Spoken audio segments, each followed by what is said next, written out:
traduit de l'hébreu. Ilchot Rosh Chodesh, Halacha Gimel, passage Chaf, paragraphe Chaf, on est dans le deuxième colonne en bas. Bezeh Shekatuv. C'est pas ça? C'est page 175.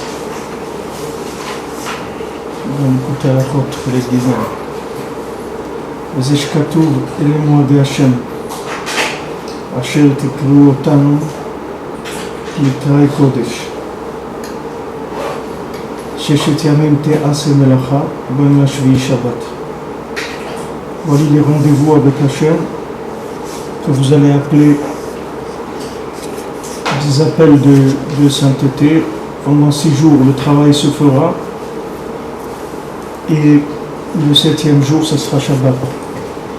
Bachar kach meforash sher hamoadim.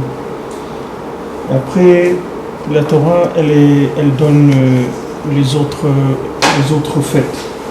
Aïnou shekol hamoadim mekablim kedushatam Shabbat. On voit que toutes les fêtes, elles reçoivent leur kedusha du Shabbat. C'est-à-dire la sainteté de pouvoir faire des yamim tovim, ça vient de Shabbat. Voilà les rendez-vous avec Hashem que vous appellerez, que vous nommerez, que vous appellerez Vedachur Abetenuzal, Altikri Otam El Atem. Ne dites pas Otam, c'est-à-dire vous appellerez les jours de fête, mais Atem, c'est-à-dire vous, c'est vous qui allez décider, c'est vous qui allez les appeler. Haïnu Shayamim Tovim Tluim Be'Israël, Alidé Kiddush HaChodesh. Dès que les jours de Yom Tov ils dépendent du Ham Israël avec le Kiddush HaChodesh. C'est-à-dire quand le Ham Israël il Mekadesh le Chodesh, il sanctifie le mois, à ce moment-là ils décident, c'est eux qui décident qui amènent la Kedusha dans le Chodesh.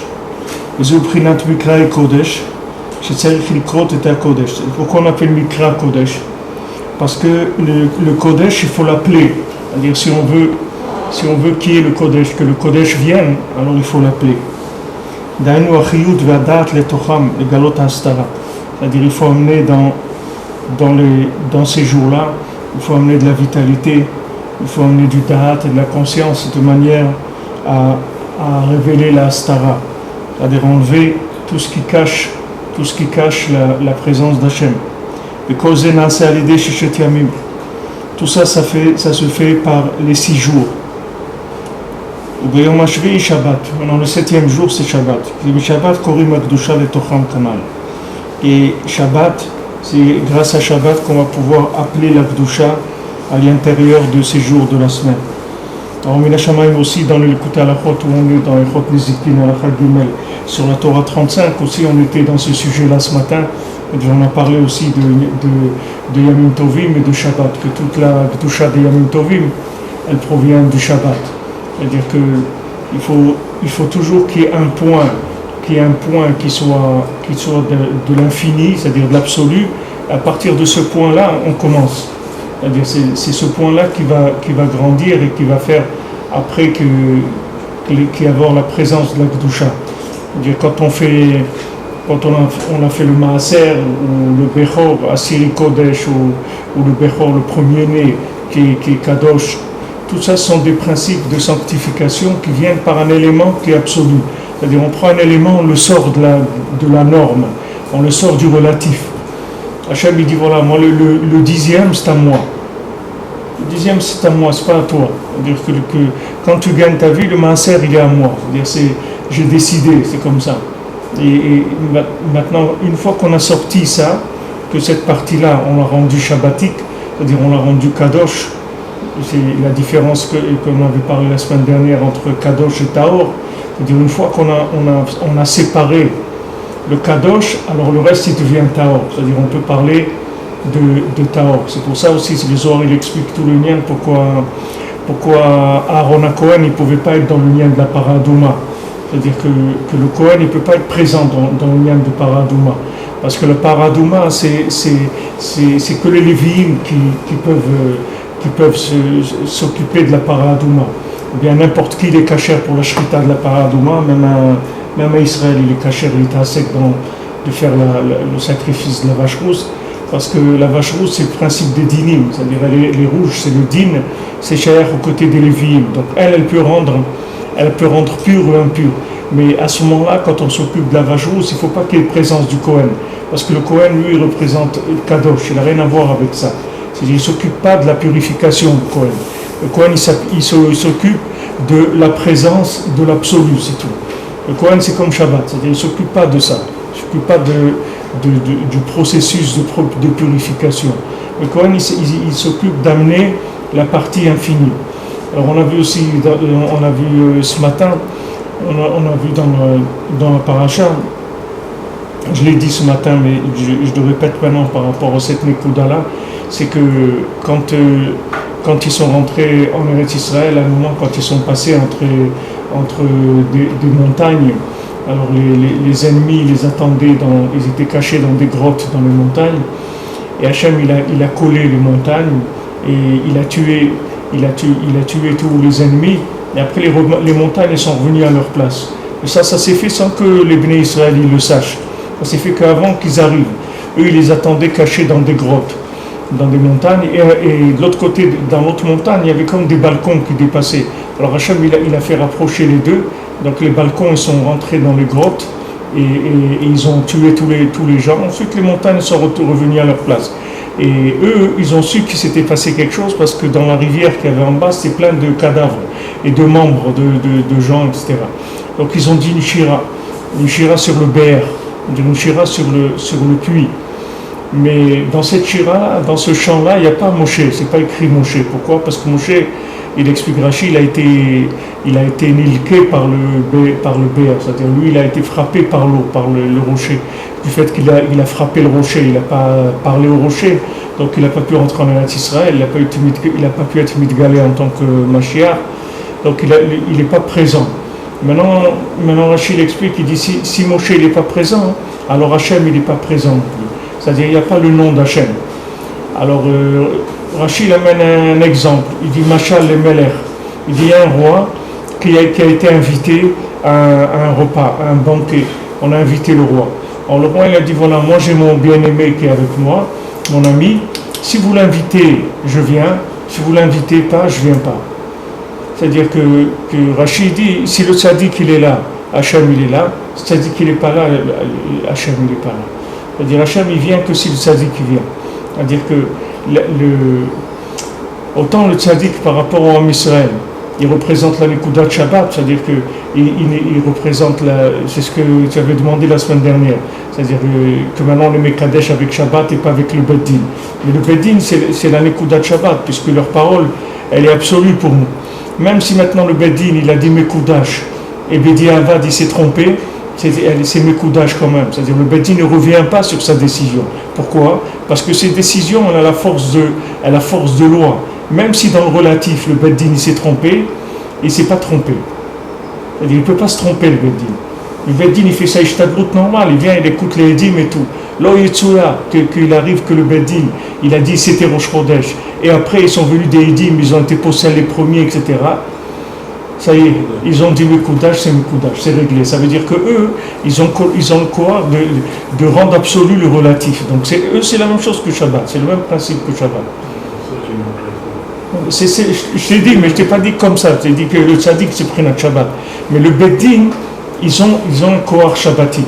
C'est pour ça que même des fois, quand on va au Beddin, moi ça m'arrive malheureusement d'aller au Beddin et de passer des choses qui étaient complètement à l'envers, avec des mensonges, des gens, un truc. Sauf le Beddin, il est mechayev votre. Tu dois payer tant. Il faut payer, c'est tout. Parce que quand le Beddin il dit quelque chose, ça veut dire que le Beddin il ne se trompe pas. Même quand il se trompe, il a raison. C'est-à-dire même il a raison de se tromper. C'est-à-dire que du fait que maintenant il dit quelque chose, eux c'est des gens qui sont connectés. C'est-à-dire on dit quand il y a un Beddin qui est là, alors la Shrina elle est là, elle est présente. Ça veut dire que eux les mansek ils font qu'amener la parole d'Hachem, c'est tout. Donc c'est absolu ce qu'ils disent, c'est pas du relatif.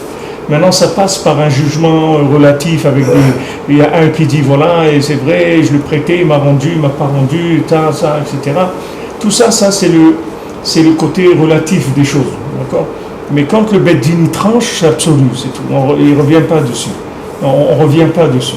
Et même s'il se trompe, il n'y a pas il faut pas se croire qu'il s'est trompé. C'est-à-dire qu'il s'est trompé dans le relatif, mais dans l'absolu, il ne se trompe pas. C'est-à-dire dans notre vision relative des choses, il peut se tromper. C'est-à-dire par rapport à la logique de ce monde, ils peuvent se tromper. Mais par rapport à Hachem, ils ne se trompent jamais. Parce qu'il y a une siyata d'Ishmaïa, ils sont prina de Shabbat, c'est-à-dire d'absolu. Alors maintenant, quand le tzaddik, autant il représente l'absolu pour nous, c'est-à-dire que lui il décide, tzaddik gozer à Kadosh Baruch Hu le Mekayem, autant il représente le relatif pour Kadosh Baruch Hu qu'il ne peut pas se passer de lui. C'est-à-dire que maintenant, Kadosh Baruch Hu, comment il va s'adresser aux gens? Il a besoin d'un homme qui soit relatif, c'est-à-dire par rapport aux humains. Sinon, comment il va faire?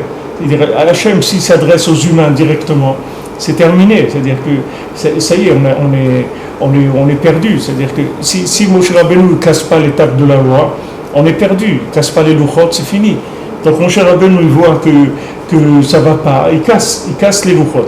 C'est-à-dire que lui, il tient compte en même temps de sa relativité par rapport à l'absolu d'en haut, et en même temps de son côté absolu par rapport au relatif d'en bas. C'est-à-dire que lui, pour nous, c'est l'absolu, Moshe Rabbeinu.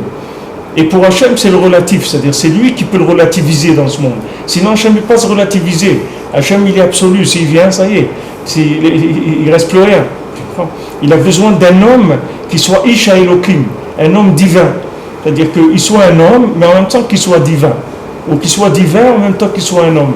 C'est-à-dire c'est un homme, mais ce n'est pas un homme en même temps. C'est-à-dire ce double jeu qu'il joue, c'est lui qui nous fait le contact. C'est-à-dire c'est lui qui permet le contact. J'ai vu chez vous du Rachid, il avait exprimé cette idée-là. Il disait que Moshe Rabbeinu, quand il parle dans Birkat Amazon, il dit Belachon Nistar, alors que Yoshua Binoun, il dit Nodelecha Hashem Ekeinu Hashem. Alors il dit Zan et Olam Kulo Betuvo. C'est pas le même. Oui. Ça veut dire que lui, oui. Il est par rapport à Kadosh Baruch Hu, il a tellement de voix qu'il ne le voit pas. Et en bas, on a l'impression que oui, on le voit. Ouais, c'est le principe qu'on appelle de Ben et Talmid. C'est-à-dire Ben il est tellement proche du Père que le Ben il est tout le temps il est toujours en train de se remettre en question. C'est-à-dire que le fils il doit toujours dire j'ai rien compris parce qu'il est proche du Père. Et l'élève, il doit toujours dire Melo Kolaretz Kovodo, c'est-à-dire Hachem il est partout. Parce que comme lui il est loin, il a tendance à dire que son père, c'est-à-dire le maître, il ne le voit pas, etc. Alors lui, il a besoin tout le temps qu'on lui dise que Hachem il est là, il est avec lui. Mais le fils, lui, il a une tendance à se sentir proche. Donc lui, il faut lui dire toujours aïe, mais c'est-à-dire t'as rien trouvé encore.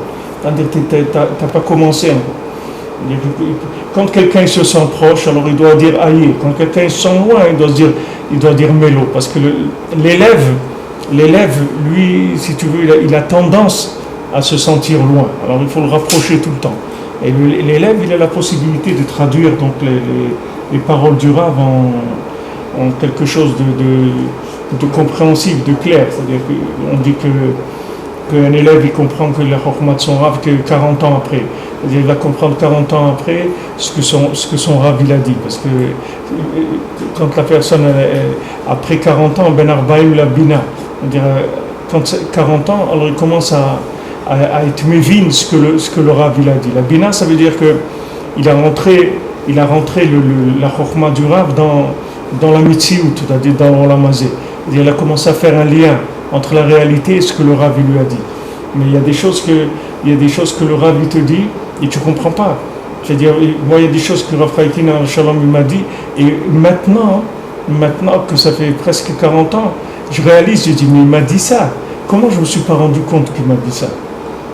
Et je ne me suis pas rendu compte. C'est-à-dire la parole, j'ai enregistré et tout, mais je ne me suis pas rendu compte de ce qu'il m'a dit. C'est-à-dire maintenant je commence à réaliser qu'il m'a dit ça. C'est très important. Il m'a dit quelque chose qui est extrêmement important. C'est-à-dire c'est comme si j'avais une valise avec moi, mais je ne l'ai jamais ouverte. Mais elle était là. C'est-à-dire je sais ce qu'il m'a dit.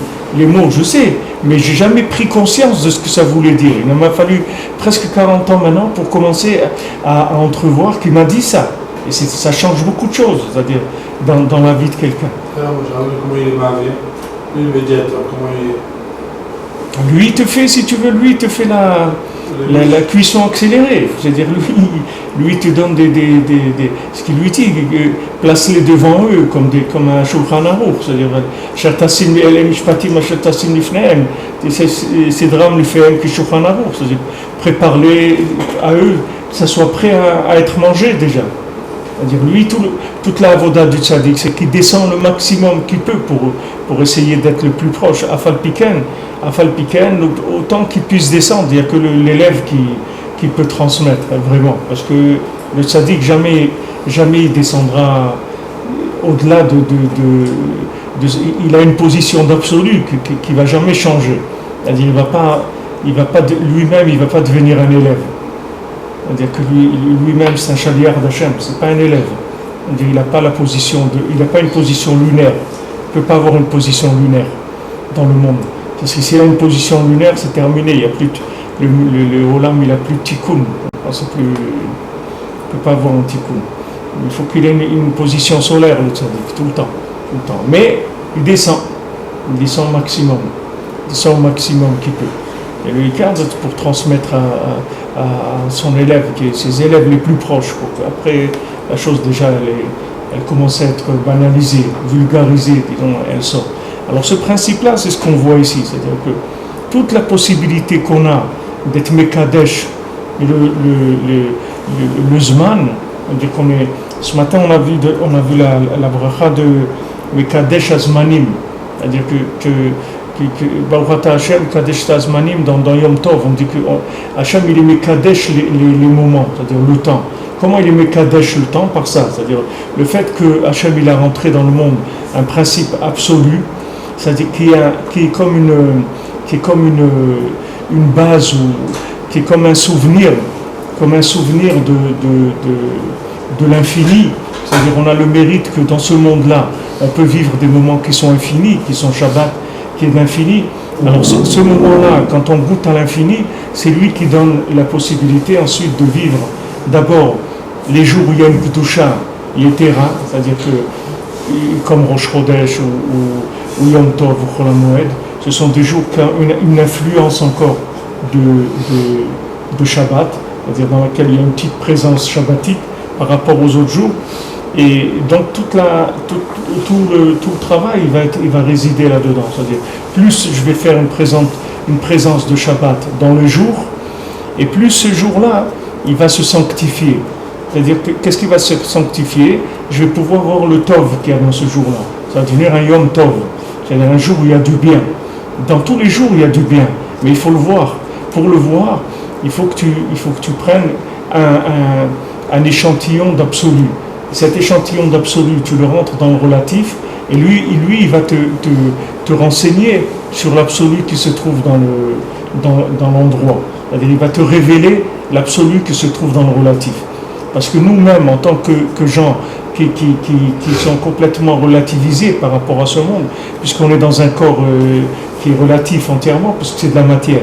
Alors, maintenant, comment tu veux qu'on reconnaisse l'absolu? C'est-à-dire, il faut qu'on ait une possibilité de comparaison avec quelque chose. Alors, Hachem nous a donné le Shabbat, que Bémet c'est un cadeau, parce que ceux qui sont arrivés à trouver l'absolu dans le relatif, c'est des géants, les géants du monde, c'est-à-dire Abraham, Yitzhak et Yaakov, c'est les géants de l'humanité, c'est-à-dire les Avot, c'est des géants, ils étaient capables de trouver l'absolu dans le relatif, c'est très très grande madriga. Après, quand il est venu Moshe Rabbeinu, tout le lien de la Torah, c'est donner une méthode relative par rapport à l'absolu. C'est tout le lien de la Torah, c'est ça. C'est pour ça qu'on arrive à des choses comme les autres Kata Torah. Par Adouma, tu ne peux pas comprendre. Shlomo HaMelech, il a dit Amarti Achakema Irechoka Mimeni. Il a dit, j'ai cru que je suis arrivé à la Chokhma et j'ai vu que je suis loin de la Chokhma. Il a dit ça pour la Paradouma. Il a vu qu'il y a quelque chose qui ne peut pas s'attraper dans le monde. Il y a des choses qu'on ne peut pas attraper par la logique, qui dépassent la logique. Et ce côté-là qui dépasse la logique, c'est lui qui va sanctifier toute la logique, tout le relatif du monde. Tout le relatif du monde, il va se sanctifier par ça. Donc c'est un principe qui se trouve dans tout. Dans tout, il y a ça. Il y a toujours des choses qui sont des choses qui sont pures par rapport au reste, par rapport à tout le relatif. Des choses qui ont été purifiées déjà, ou sanctifiées. Alors ces choses-là, elles vont permettre la purification du monde. Mais fondamentalement, la Bechina de Shabbat et celle des Moadim, a priori, s'il n'y avait pas ce pasouk-là, on ne comprend pas le rapport. Parce que ça, c'est du Bereshit, Yamot HaShana, et ça, c'est Al-Pi Ria et Al-Pi Kiddush Alvana. Ce n'est pas des cycles qui se touchent l'un avec l'autre. Comment mais c'est ça, c'est-à-dire que tout le corps du Beddin, c'est-à-dire pourquoi le Beddin il te sanctifie le jour, il sanctifie, il te dit voilà, Mekoudash, c'est parce que ça veut dire qu'il a trouvé la Nekouda de Shabbat dans le Chol. C'est ça le corps du Beddin. C'est ça qui te donne, il te donne le ton, c'est-à-dire pour que tu puisses après trouver le Yom Tov dans le Yom Tov, Mikra et Kodesh, toute la possibilité que tu as d'appeler le Kodesh, c'est-à-dire d'imaginer qu'il y a du Kodesh dans le Chol, c'est parce qu'eux ils ont trouvé la Nekouda, qu'ils ont dit Mekoudash, voilà le point. C'est ce point-là. Tout vient de Shabbat. Tout vient de Shabbat. Tout ce qu'il y a dans le monde, c'est-à-dire tout ce qu'il y a dans le monde, ça vient de l'infini. On est dans le fini et dans le relatif, mais tout ce qu'on est dans le relatif et dans le fini, ça vient que de l'absolu. C'est-à-dire que Béhémet, il n'y a pas le relatif, ça n'existe pas du tout. Un jour, ça va se plier comme une table pliante ou une chaise pliante. Le monde, il va se plier, il va se ranger. C'est-à-dire tout le côté relatif, il va se plier un jour. C'est-à-dire quand Mashiach il va venir, il va plier tout le relatif. Il va rester que ce qui était absolu dans le relatif. Il n'y aura plus de relatif. C'est-à-dire il n'y aura pas possibilité de relativiser les choses. Et donc il n'y aura plus de libre arbitre. C'est pour ça que En Mekablim Geriv lui monte à Mashiach. C'est-à-dire que les gens qui voudront se convertir à l'époque de Mashiach, ils ne pourront pas. Parce que c'est pas Shaliach de se convertir, puisque les gens ils n'auront plus le libre arbitre. Tout le monde va vouloir se convertir. C'est tout à fait normal, puisque tous les gens ils vont se rendre compte de la vérité. Ils n'auront pas le choix. Ils n'ont pas le choix de dire peut-être c'est vrai ou peut-être c'est pas vrai. Comme des gens qui écrivent des théories aujourd'hui, toutes sortes. Aujourd'hui, tu peux écrire ce que tu veux. Tu peux raconter ce que tu veux. Que l'âme Israël, c'est pas le vrai âme Israël, et que ça c'est les vrais, et que les autres c'est les faux. Tu peux raconter ce que tu veux. Tu peux t'amuser, écrire ce que tu as envie d'écrire. Un jour, il va venir une révélation de l'absolu dans le monde qui va balayer tout le principe de la relativité. Tout ça va se balayer. C'est fini, il n'y aura plus de relatif. Il ne restera plus rien. Maintenant, nous, l'avantage qu'on a, c'est que Baruch Hashem, on a des repères, des repères extraordinaires qui sont la halakha, c'est-à-dire le principe de la halakha.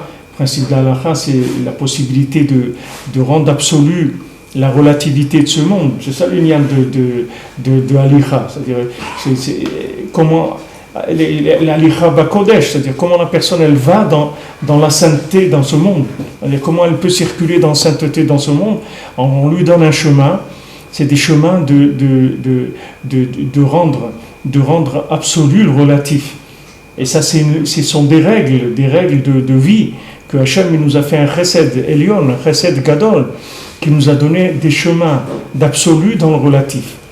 C'est-à-dire, tu sais, le matin, quand tu te lèves, il faut que tu fasses Netilat Yadayim, il faut que tu fasses comme ça. Tout ça, c'est quoi? Normalement, avant de trouver ça, il faut que tu te sanctifies, il faut que tu pleures, il faut que tu fasses un travail incroyable pour trouver une halakha du Shulchan Aruch. Là, tu as des milliers d'halakhot que Hachem il a donné. C'est le chemin de l'absolu dans le relatif. C'est une matana extraordinaire. On ne se rend pas compte de ce que ça veut dire. Parce que nous, comment on cherche pas tellement. Donc c'est beaucoup ça devient beaucoup un poids pour nous. Parce qu'on reste dans le côté, c'est-à-dire même l'absolu, on l'a relativisé aussi. C'est-à-dire, ça devient lourd pour nous, parce qu'on l'a relativisé par rapport à ce monde. C'est-à-dire, comme un enfant, un adolescent, tu lui dis, allez, fais ça, il dit, ah, j'ai pas envie, tout ça. Pas envie des trucs, j'ai pas envie de... Bon, on fait Birkat Amazon, ah, j'ai pas envie, je vais faire un bekitsour, des trucs. Pourquoi? Parce qu'il n'a pas de date. C'est pour ça qu'il te dit ici. C'est que, comme la personne n'a pas de date, donc maintenant, le cadeau qui est de la possibilité de rendre absolu le relatif, pour lui, c'est de la relativité en négatif. C'est-à-dire, pour lui, c'est un poids, parce qu'il n'a pas de date. Il n'a pas de date. C'est-à-dire, c'est comme on dit, fais des remontrances à celui qui n'est pas Chacham, et il va te détester. Fais des remontrances à celui qui est Chacham, il va t'aimer. Parce que tu es en train de... Celui qui n'a pas de date, il va dire pourquoi il m'embête. Et celui qui a du date, il va dire merci que tu m'aides à progresser. Merci que tu me parfais, que tu m'aides à avancer. Il va remercier le Chacham. Tandis que celui qui est pas Chacham, tu vas lui dire pourquoi tu fais ça comme ça, fais le mieux, etc. Il va te dire laisse-moi tranquille, pourquoi tu m'embêtes, etc. Pourquoi? Elle ne peut pas. Il est court, la marge elle est courte, on a vu dans la paracha, Kotser, ils sont arrivés, et ça y est, ils sont arrivés, le derech, Katzlaim Meaderech, c'est fini, ils ne pouvaient plus. Ce chemin-là, il les a fatigués. Sortis d'Égypte, et trucs, et le veau d'or, et des gens qui meurent, et les trucs, les miraglim, les gens qui meurent, et à chaque fois, il y a des nsiba que des milliers de gens qui mouraient. Alors après, ils se sont fatigués. Quand ils sont arrivés, Esav, il ne les a pas laissés passer, Melech Edom, il dit encore, il faut faire tout le détour par en bas, etc. Ils ont dit, Katzlaim, ça y est, ils ne pouvaient plus. Même la manne, ils ne pouvaient plus la voir. Même la manne. La manne, c'est quelque chose de kadosh. Même ça, ils ne pouvaient plus le boire. Ça y est, on ne peut plus. Donne-nous du manger normal. On ne peut plus avec ça. Mais attends, c'est kadosh, c'est du manger nifla. Il est entièrement kadosh. Il rentre dans les membres des gens sans qu'il y ait des déchets. Il ne peut plus. Il ne peut plus parce qu'il a saturé dans le relatif. C'est ça le danger du ribouille or. C'est-à-dire quand il y a ribouille or, c'est ça. Qu'est-ce qu'on dit ribouille or? Ça entraîne qui bouille un air.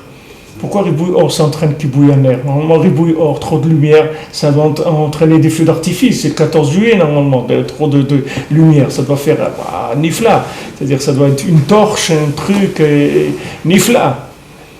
Non, c'est-à-dire tu mets trop d'huile, ça va éteindre la mèche. Ça ne va pas l'allumer plus, ça va l'éteindre, la mèche. C'est ça le danger. C'est-à-dire quand la personne, elle dépasse, elle fait que Chokhmato le Merouba Mimaasav, qui fait que sa Chokhma, sa connaissance, elle dépasse son engagement. Alors qu'est-ce que ça fait? Après se brûle dans l'engagement. C'est-à-dire après, même la manne, elle ne peut pas supporter. Elle te dit, donne-moi à manger des poubelles, je ne peux plus manger c'est-à-dire c'est trop bon, ça me dégoûte. Il me faut des trucs dégoûtants. Je ne peux plus des trucs qui sont bons. J'arrive plus. C'est-à-dire ils sont arrivés à ça, les Bnei Israël. Là-bas, il te décrit, il y a un rachis qui est très long et qui est nifla. Je vous conseille de le faire si vous avez le temps de regarder, d'être méayen dans ce rachis-là. Vous allez voir là-bas, il y a tout le principe de la dépression, tout ça, c'est dans ce rachis-là. Il est long, mais il explique exactement qu'est-ce que c'est la dépression chez un Ben Adam. Qu'est-ce que c'est la saturation des récipients, tu vois. Quand les récipients, ils ont saturé. Comment la personne, après, ça y est, c'est fini. Elle peut plus. Elle peut plus parce que ces récipients, ils sont saturés de lumière. Donc, elle n'arrive plus. Et tout ça, tu l'apprends de ce moment-là où les Bnei Israël ne pouvaient plus. Donc après, il leur envoyé le serpent, les trucs, etc. Mais ce moment-là de saturation, c'est quelque chose qui arrive chez chacun. Parce que tant que tu ne te rends pas compte que la Torah, c'est de l'absolu, c'est pas de la relative, c'est de la relativité, c'est pas de la chokma, la Torah. Et les gens, ils croient que la Torah, c'est une chokma, c'est une sagesse comme une autre. Alors, la sagesse, c'est relatif. Il n'y a pas de problème. Les mathématiques, la physique, tout ce que tu veux, c'est des choses qui sont complètement relatives. Il n'y a pas de problème. Il n'y a aucun absolu dedans. Il n'y a rien d'absolu dedans. Il y a peut-être un fil conducteur dedans que Hacham il a donné la chokma. Il a la chokma, mais dans toutes ces sagesses-là, il n'y a pas d'absolu du tout. Donc, tu peux y aller, il n'y a pas de problème. Tu peux y aller, et même si quelqu'un il se brûle là-dedans, c'est qu'une brûlure intellectuelle, c'est pas plus que ça. Tandis que la Torah, quand ça brûle, c'est pas intellectuel, ça détruit le Ben Adam complètement, c'est-à-dire il se détruit complètement. Il se détruit parce que c'est de l'absolu, c'est de la lumière absolue, c'est pas du relatif. Ça n'a rien à voir avec la Chokhmah. Alors des gens ils viennent et commencent à étudier la Torah, tu vois. Et ils pensent que c'est une chokhmah, comme l'Abdil, ils ont été à l'université, ou ils ont appris les mathématiques et tout. Maintenant, ils vont apprendre la chokhmah de la Torah. Mais c'est pas une chokhmah, la Torah, c'est pas une chokhmah relative. C'est une chokhmah absolue. C'est de l'absolu qui est présenté sous forme de relatif. Mais à l'intérieur, ça contient de l'absolu. Il faut faire attention. C'est-à-dire, il faut faire attention que le comportement il soit adéquat. Parce que le comportement qui n'est pas adéquat, il ne va pas supporter la lumière. Que je vous ai dit que Rav Chaim dans la Vachalon, comment crier quand les gens ne voulaient pas faire le moussar, comme il dit, avec tout ton limoud, tu peux devenir un apikoros si tu ne fais pas du moussar. Pourquoi? Parce que la Torah, c'est pas du relatif, tu vois. Si tu es du relatif, il n'y a pas de problème, tu peux aller apprendre la Torah et après faire ce que tu veux, tu peux avoir le comportement que tu veux. Quelqu'un qui est docteur en physique nucléaire, il peut aller jouer au football s'il veut après, il n'y a pas de problème. Ça change, ça gêne pas, parce que c'est tout relatif. Sa physique et son football, c'est la même chose, c'est dans le même domaine, c'est tout du relatif.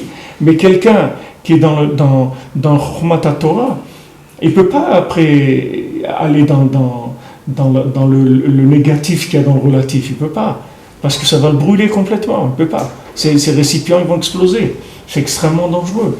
Il faut faire attention. C'est-à-dire que tu es obligé de suivre, de suivre cet équilibre-là. Et bien mettre tout ce qu'on voit ici, c'est-à-dire ce principe-là, qu'on passe du Shabbat.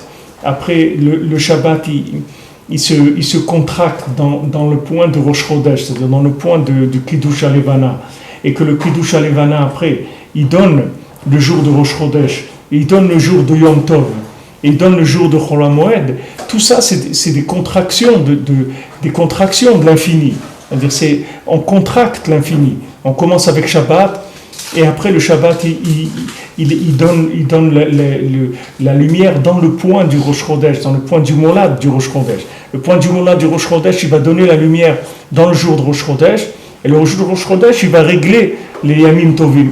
Puisque comme on a dit Rosh Chodesh, alors il y aura le Yom Tov, le 15, il tombera...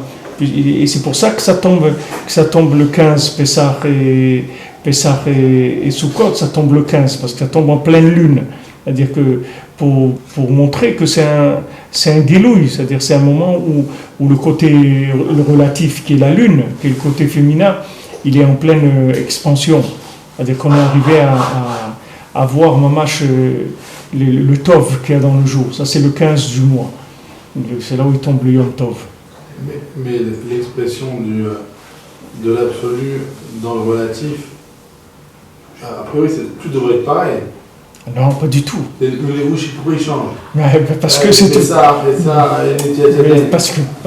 parce qu'on est dans le relatif, c'est obligé que ça change.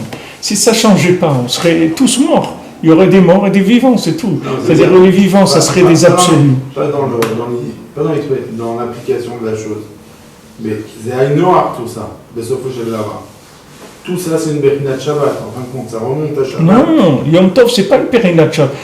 Dans Yom Tov, il y a assez de Shabbat pour te permettre de rendre absolu le relatif. Tu comprends? Il y a assez de présence de Shabbat pour que tu puisses faire progresser ces jours-là. C'est-à-dire que tu peux en faire des jours qui sont des jours Tov. C'est-à-dire que tu vas faire une domination du bien. C'est-à-dire que ce jour-là, la dominante, elle va être bien. Pourquoi? Parce qu'il y a une présence shabbatique très appuyée. Et c'est le... Rabbeinu, il a dit Rabbeinu, il a dit quelque chose comme ça. Il a dit que tout ce qu'il a été massig, tout ce qu'il a compris, il aurait pu le comprendre sans venir en Eretz Israël. Mais il dit que si il avait compris, s'il n'était pas venu en Eretz Israël, il aurait compris tout ça, mais sans les vushim, sans vêtements. Il dit c'est comme Shabbat et Yom Tov. C'est-à-dire il aurait compris, mais Beprinat Shabbat, pas Beprinat Yom Tov. Maintenant, quelle différence qu'il y a entre? C'est que Shabbat, les maasés, si tu l'as pas rentré dans la semaine, ça reste du virtuel total. Tu vois? Shabbat, c'est entièrement virtuel, parce que c'est absolu, donc c'est virtuel. Il n'y a aucune réalité dedans. C'est la réalité de la réalité, mais ça reste du virtuel. Par rapport où on est, où est-ce qu'on est? On est dans du relatif. Maintenant, si tu ne relativises pas le Shabbat, j'ai rien fait avec. Si tu m'as fait de la contemplation shabbatique et tu me ramènes dans ma poubelle Motzei Shabbat, j'ai rien fait. Qu'est-ce que tu m'as fait? À la limite, laisse-moi tranquille. Tu me fais souffrir, c'est tout. Comme il demande dans Rabbi Yehuda Pitaya, dans son Sefer, là-bas, il parle avec les gens qui sortent du Gehinam pour le Shabbat. Alors il les voit comme ça, le Shabbat, ils sont en dehors du Gehinam et tout. Alors il les voit, ils sont tristes comme ça. Alors il les dit, mais pourquoi vous n'êtes pas joyeux? Vous avez dit, mais tu sais qu'est-ce qui nous attend, mon petit Shabbat? Qu'est-ce que tu veux qu'on soit joyeux? Ok, on est sorti mais maintenant, tu sais qu'est-ce qui nous attend? Il n'y a pas à être joyeux. Donc ça c'est pareil. Si tu prends quelqu'un maintenant, tu lui fais goûter Shabbat, tu lui dis, tu vois, c'est beau, hein? Eh ben, c'est pas pour toi, c'est dommage, c'est pas pour toi. Allez, retourne dans ton truc. Si tu fais pas un lien, ça sert à rien. C'est au contraire, c'est de la souffrance, c'est de la douleur. Donc il y a ce côté-là, tu comprends, que le Yom Tov, il est plus grand que Shabbat dans l'application. C'est-à-dire que l'élève, il est plus grand que le Rav dans l'application. C'est pour ça que l'élève, il prend Pishnaim, c'est-à-dire quand il vient, quand Léon Avis, il part, c'est-à-dire pour monter dans le ciel, et son élève, comment il s'appelle, l'élève de hein? Elisha, ouais. Alors il vient, il le suit, tu vois, et maintenant, Léon Avis, il voulait se cacher quelque part, parce qu'il voulait monter dans le ciel, il voulait pas qu'il le voie. Et lui, il le suivait, il dit, qu'est-ce que tu veux? Il dit, je veux Pishnaim Beruchacha Elai. C'est-à-dire, je veux ton souffle en double sur moi. Alors, il y a toute une Torah de Rabbeinu sur ça. Il dit, comment maintenant un élève il peut recevoir 2 fois le souffle de son Rav? C'est-à-dire, parce que l'élève, la grandeur qu'il a par rapport au Rav, c'est qu'il est lunaire. Donc, comme il est lunaire, il peut avoir exactement la même lumière du soleil, mais qui est reflétée par la lune. Donc c'est très très grand. Pourquoi? Parce que c'est accessible, puisque c'est relatif. Donc à la limite, il t'enlève le libre arbitre, l'élève. Tu comprends? Parce qu'au Rav, tu peux raconter des histoires, mais à l'élève, tu ne peux pas raconter des histoires. Parce que le Rav, l'élève, il est comme toi. Il te dit, vas-y, fais comme moi, c'est tout. Le Rav, tu peux dire, Kadosh, le Rav, il est Kadosh, ok. Mais l'élève, il est Taor, il n'est pas Kadosh. Et alors, pourquoi il a Pishnaim, je n'ai pas compris. Pishnaim, ça veut dire que l'élève, il a la lumière du Rav, puisqu'il reflète le soleil, mais le deuxième côté, c'est qu'il est lunaire.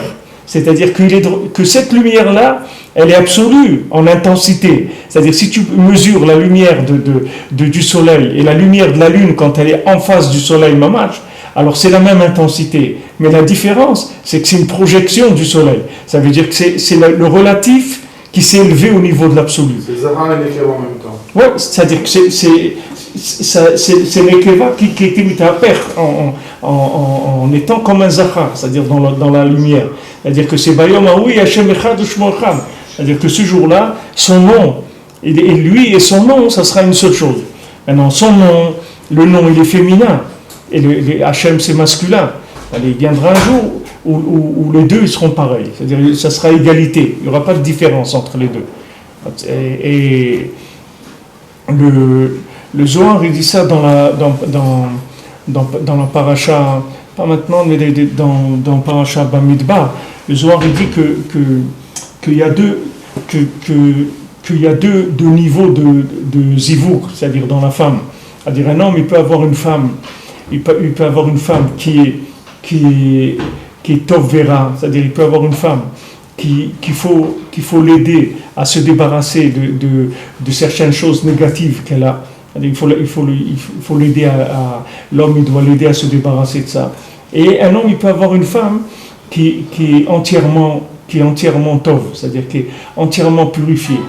Alors il dit que maintenant celui qui a une femme qui s'appelle le Maasé, ça s'appelle Ateret Baala, c'est-à-dire que quand quelqu'un c'est Eshet Ra'il, quand quelqu'un a une femme qui s'appelle Eshet Ra'il, alors c'est une femme qui vient, qui reflète complètement le soleil. C'est-à-dire, c'est vrai qu'elle est lunaire, mais elle reflète entièrement le soleil. Alors Eshet Ra'il, mi yimtza, c'est-à-dire c'est le Sha'aranoun, c'est-à-dire c'est le Sha'aranoun de la Bina. Le Sha'aranoun de la Bina, c'est le reflet parfait du soleil dans la lune. C'est ça le Sha'aranoun. La 50e porte, c'est le reflet parfait. Les 49 portes, c'est un reflet qui reste relativisé, puisqu'il manque toujours quelque chose. C'est-à-dire que même si la Mida elle est complète, même si on a pris la Mida Chesed et Gvura, toutes les Midot qu'on a prises, elles restent dans des mesures et elles restent incomplètes. C'est-à-dire elle a besoin de l'autre pour essayer de se compléter au maximum.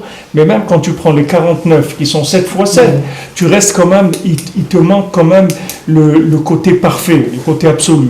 Le côté absolu, c'est le Noun, c'est la 50e porte. La 50e porte, c'est le côté de rendre absolu le relatif. C'est ça la 50e porte.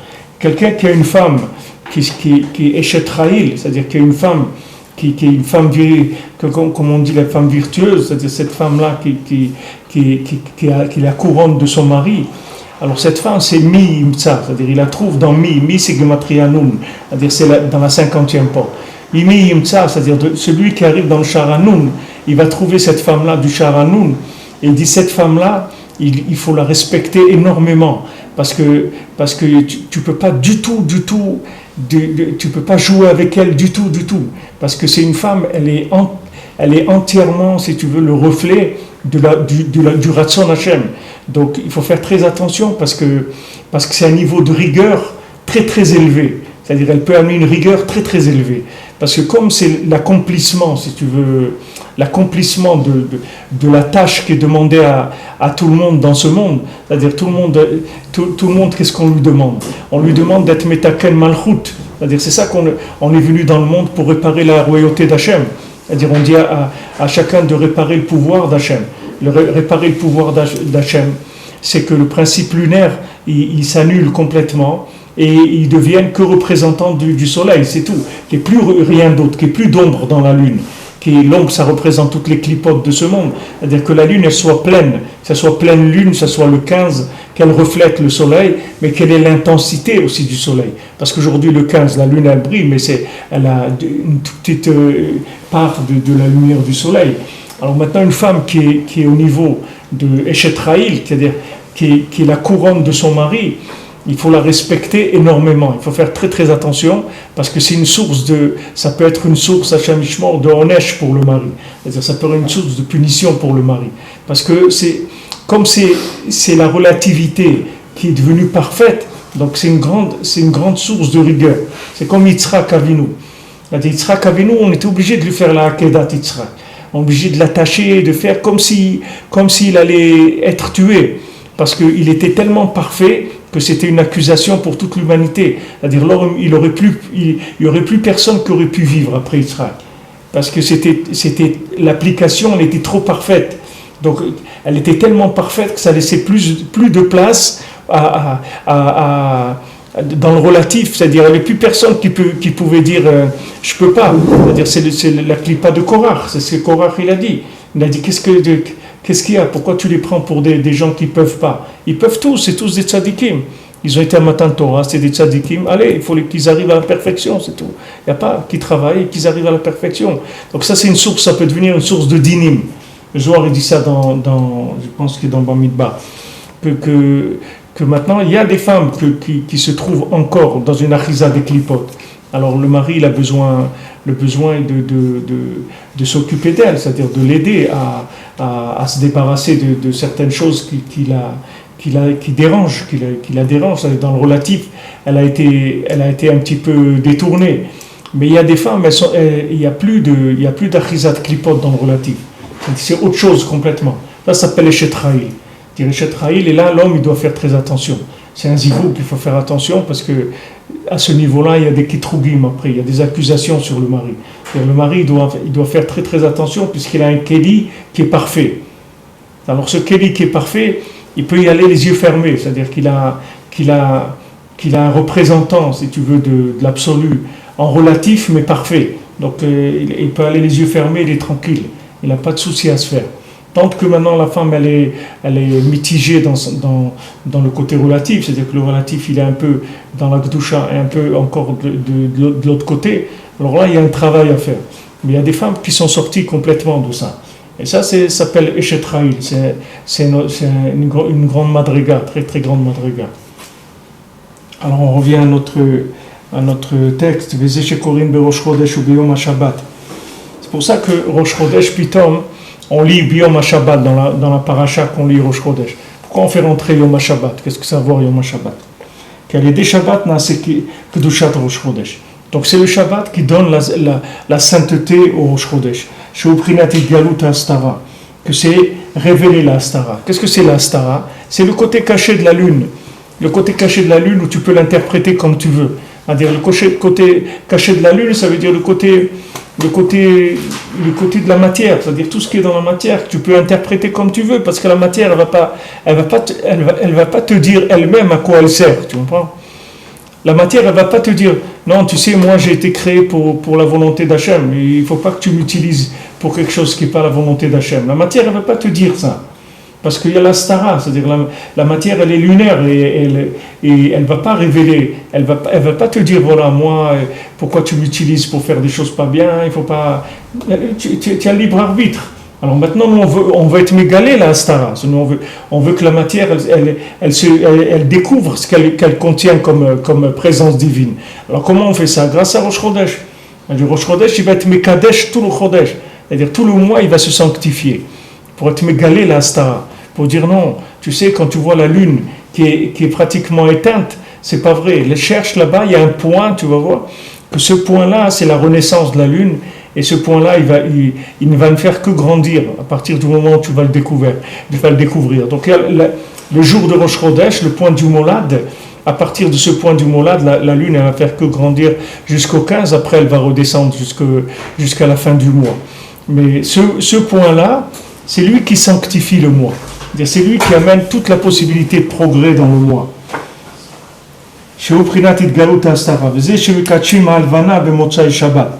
Pour ça qu'on a le minag, c'est-à-dire al-pisod, c'est bien de même à halakha, c'est-à-dire l'halakha elle dit de faire kitush levana, c'est bien de faire Motzei Shabbat.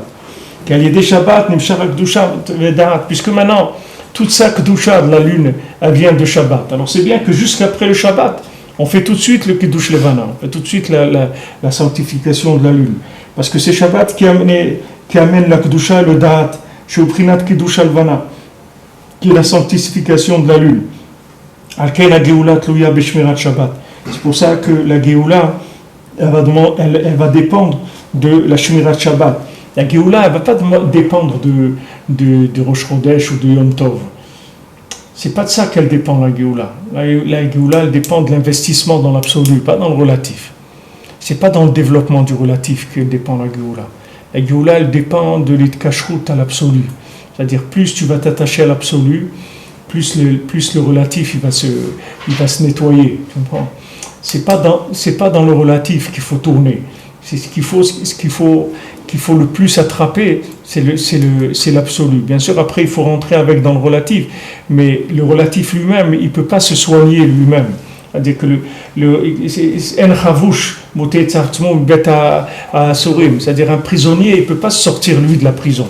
C'est-à-dire le côté lunaire, si tu prends que la lune, si elle est à moitié pleine ou au quart plein, même si elle tourne dans tous les sens, ça ne va pas arriver plus que ça. Tandis que si elle se positionne par rapport au soleil, tout de suite elle reçoit la lumière du soleil. Donc il dit que la Géoula, elle est Tlouya dans Shabbat, elle n'est pas Tlouya dans l'application, elle est Tlouya dans l'absolu, pas dans le relatif. Combien on s'est attaché à l'absolu, c'est ça qui va augmenter le relatif, c'est ça qui va réparer le relatif. Tout le principe de la Chassidut, du Baal Shem Tov, de Rabbi Shimon, du Harizal, toute cette période qui commençait à partir de Rabbi Shimon, ça a été ça. C'est-à-dire que Hachem, jusqu'à Rabbi Shimon, il a laissé une Torah qui était une Torah dans le relatif, c'est-à-dire une Torah de logique, c'est-à-dire une Torah que normalement, en étant mépalpel dans la logique, c'est-à-dire en cherchant avec la logique de la Torah, normalement tu devais remonter la source et arriver à l'absolu. En recherchant dans le relatif, tu devais remonter à l'absolu, parce que cette Torah chez Baal Pé, c'est-à-dire cette Torah orale, qui est assez féminine, c'est-à-dire Torah chez Baal Pé, c'est de l'application. À travers l'application, normalement, tu dois trouver la théorie. C'est-à-dire que, normalement, on te donne un problème, et avec le problème, comme il est résolu, tu dois découvrir quel est le théorème qu'on a utilisé pour résoudre le problème. C'est-à-dire, c'est ça le principe du niglé. C'est-à-dire, Hachem, il dit, ok, voilà, je te donne. Maintenant, qu'est-ce que tu vas faire? Naaseh v'nishma, vas-y. Allez, voilà la Torah, vas-y, roule. Casse-toi la tête. Casse-toi la tête. En avant. Casse-toi la tête, vas-y. Tu as tout dedans. Aforba de Koulaba. Tout est dedans. Casse-toi la tête dedans, tu vas trouver. Maintenant, Hachem, il voit que casse-toi la tête. Les élèves de Rabbi Akiva, très ça y est, c'est terminé, ça ne marche pas. Ça ne marche pas. Ça n'a pas marché. Donc, c'est la fin d'une période. Alors, Rabbi Shimon, il vient. Et commence avec le Zohar. Zohar, c'est le contraire. C'est-à-dire, Zohar, on va partir d'en haut. On ne va pas partir d'en bas. On ne va pas partir de la logique du tout. On va partir de Shabbat. On va s'investir dans Shabbat. Et à partir de l'investissement dans Shabbat, on va être Mekadesh le Chol. On va sanctifier la semaine. Donc, c'est une machine inverse. C'est-à-dire qu'on roule à l'envers. C'est-à-dire que normalement, ce n'est pas comme ça. C'est pour ça qu'il y a deux écoles de pensée dans le monde et qu'au moment au moment de Rabbi Shimon, ça ne s'est pas vu trop parce que il n'y avait pas des gens qui étaient capables de... C'est-à-dire que Rabbi Shimon lui-même, il n'a pas descendu dans le relatif, c'est-à-dire qu'il a présenté la splendeur du Zohar et tout, mais il n'a pas descendu dans le relatif. Maintenant, quand il est venu le Harizal, c'est devenu déjà plus relativisé, mais quand il est venu le Baal Shem Tov, alors le Sod, il est rentré mamash dans le prise unique, c'est-à-dire c'est devenu quelque chose de complètement populaire. Alors là, ça a commencé la guerre. C'est là où ça a commencé la guerre. C'est-à-dire la guerre contre le Baal Shem Tov et ses élèves, etc. Elle a commencé à ce moment-là. Parce que le Baal Shem Tov, il est arrivé à relativiser l'absolu. C'est-à-dire il est arrivé à prendre le Sod et à le rentrer dans le relatif. Et ça, c'est ce qui s'appelle la chassidoute. Dans le monde des chassidim, ça s'appelle la chassidoute. La chassidoute, c'est le sod qui est relativisé, c'est-à-dire qui est mis au niveau populaire. Et ça, c'est Atralta de Géoula. C'est-à-dire, c'est vraiment Atralta de Géoula. C'est pour ça que le Baal Shem Tov, il a dit, le jour où vous verrez que tout le monde entier se rapproche du derrière de la chassidoute, vous sachez que c'est ça la Géoula. Rabbeinu, il a dit que quand vous verrez les gens étudier l'écouter Moharan, alors vous saurez que la Géoula, elle est proche. C'est-à-dire que quand tu vois que les gens, ils cherchent le Shabbat, c'est-à-dire qu'ils cherchent des principes absolus, parce qu'ils n'en peuvent plus du relatif. C'est-à-dire qu'ils voient que dans le relatif, ils n'y arrivent plus, il y a trop de mensonges, ils n'arrivent plus du tout dans le relatif. Alors les gens, ils vont avoir une soif d'absolu. Ils vont avoir une soif de quelque chose de pur, d'entier. Alors quand tu sens cette recherche dans le monde, tu peux savoir que la Géoula, elle est proche. Et ce qu'il dit, que la Géoula, elle est tout là dans Shabbat, pas dans Yom Tov, ni dans Rosh Chodesh. La Géoula, la délivrance, elle dépend du Shabbat. C'est-à-dire que... Et Yom Kippour, alors c'est quoi Yom Kippour, c'est Shabbat Shabbaton, c'est le Shabbat du Shabbat. C'est quoi, qu'est-ce que ça veut dire? C'est l'absolu dans l'absolu? Non, c'est-à-dire que le Yom Kippour, c'est un jour, quand tu veux, c'est un niveau d'absolu encore plus fort que le Shabbat. Ouais. C'est-à-dire que pour ça que même si ça tombe Shabbat, on fait Yom Kippour. Tandis qu'il n'y a rien qui enlève le Shabbat. Mais Yom Kippour, oui, si c'est Shabbat, tu fais Ta'anit, tu fais tout. Tu fais Yom Kippour, parce que c'est le chômage du Shabbat. C'est un niveau de Shabbat plus élevé, c'est tout. Tiens, Shabbat un peu plus élevé. Comme si tu dis Shabbat, c'est un 60e du Olam Haba. Alors le Yom Kippour, c'est peut-être 2/60e ou 3. C'est plus fort, c'est tout. Et pourtant, le Yom Kippour, c'est fixé. C'est pas comme Shabbat, c'est fixé par les hommes.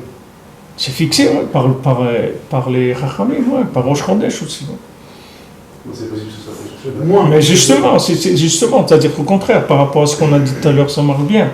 C'est-à-dire que c'est un Shabbat qui a été décrété par en bas. Donc il est encore plus fort que l'autre Shabbat. Parce que le Shabbat, il est décrété par en haut.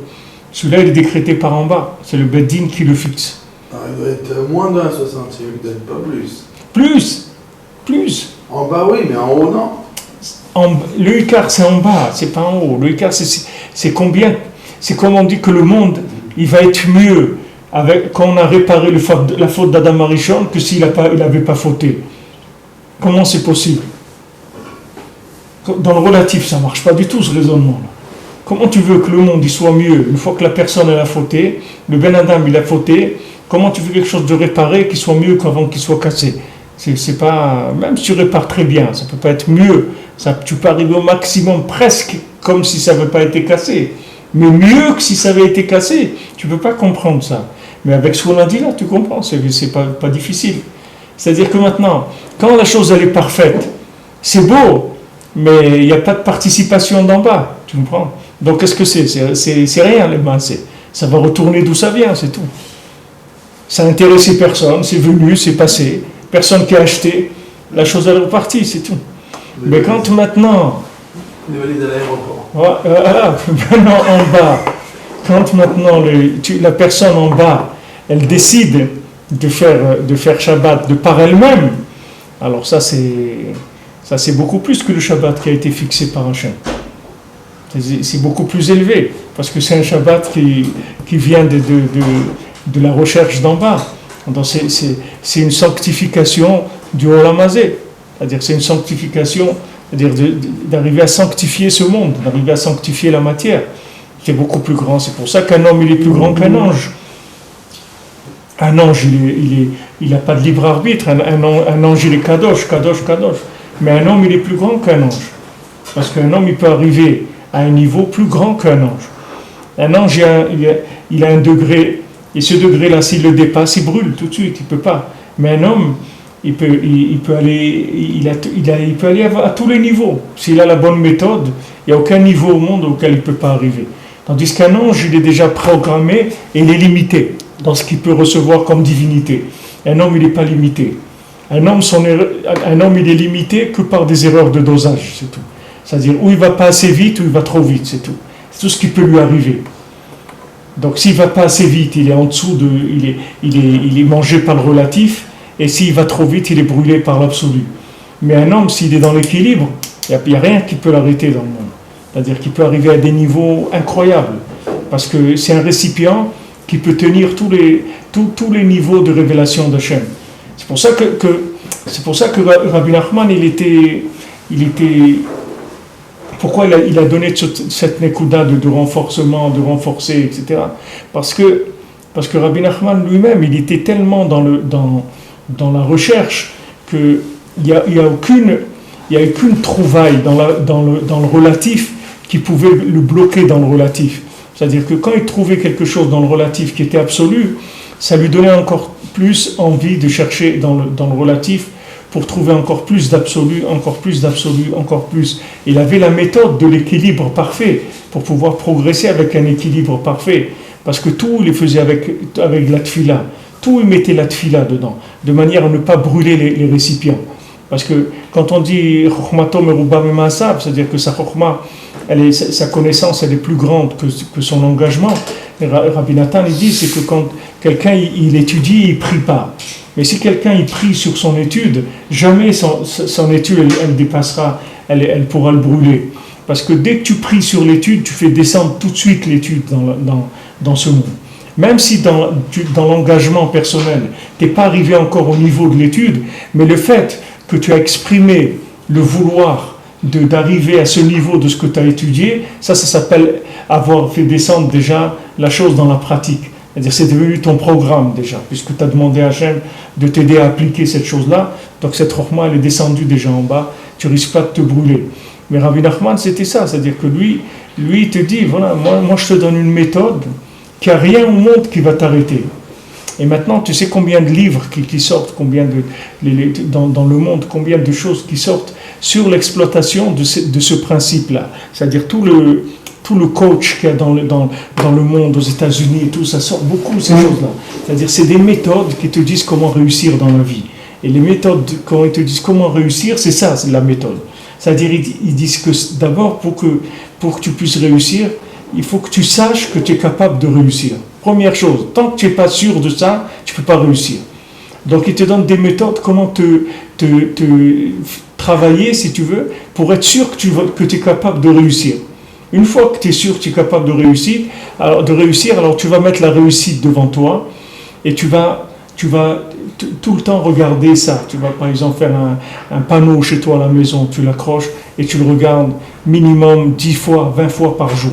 Que voilà, tu vas arriver à ça, tu vas arriver à ça, et tu vas arriver à ça. Et tu vas remercier Hachem, tu vas remercier pour ce que tu as. Tu vas remercier Dieu pour ce que tu as. Tu vois, c'est dans les méthodes de gens qui ils sont pas dans la Torah. Mais c'est la méthode qui donne. Cette méthode, ça vient de ce qu'on est en train d'étudier, c'est tout. C'est des bribes de ce qu'on est en train d'étudier, c'est tout. Et avec ça, ils sont mechazek les gens. Et tu vois des gens qui viennent, qui témoignent, qui disent, regardez, moi j'étais comme ça. J'étais un bonhomme, un ouvrier, un truc pas chaud. J'ai pris cette méthode, je l'ai appliquée, voilà, je suis devenu milliardaire. Avec cette méthode-là. Parce que c'est quoi? C'est de conscientiser le récipient qui peut arriver à tous les niveaux. Maintenant, il est dans un état relatif. Il faut savoir que cet état relatif-là, si tu lui rends plus d'absolu à l'intérieur, il peut tourner plus vite. Et encore plus vite, encore plus vite, encore plus vite. Et il n'est pas limité. La limite, c'est lui qui la met. À un moment, il dit, bon, je m'arrête. Mais tu veux, la machine, comme Hachem il l'a conçue, elle est illimitée. Donc personne ne peut dire qu'il ne peut pas, qu'il n'est pas capable. C'est pas vrai. Ça n'existe pas. Quelqu'un il peut dire je veux pas. C'est d'accord, il veut pas. Mais si quelqu'un il veut, ça y est, c'est fini. Il suffit qu'il veuille pour qu'il arrive. Ils disent je veux, il va arriver.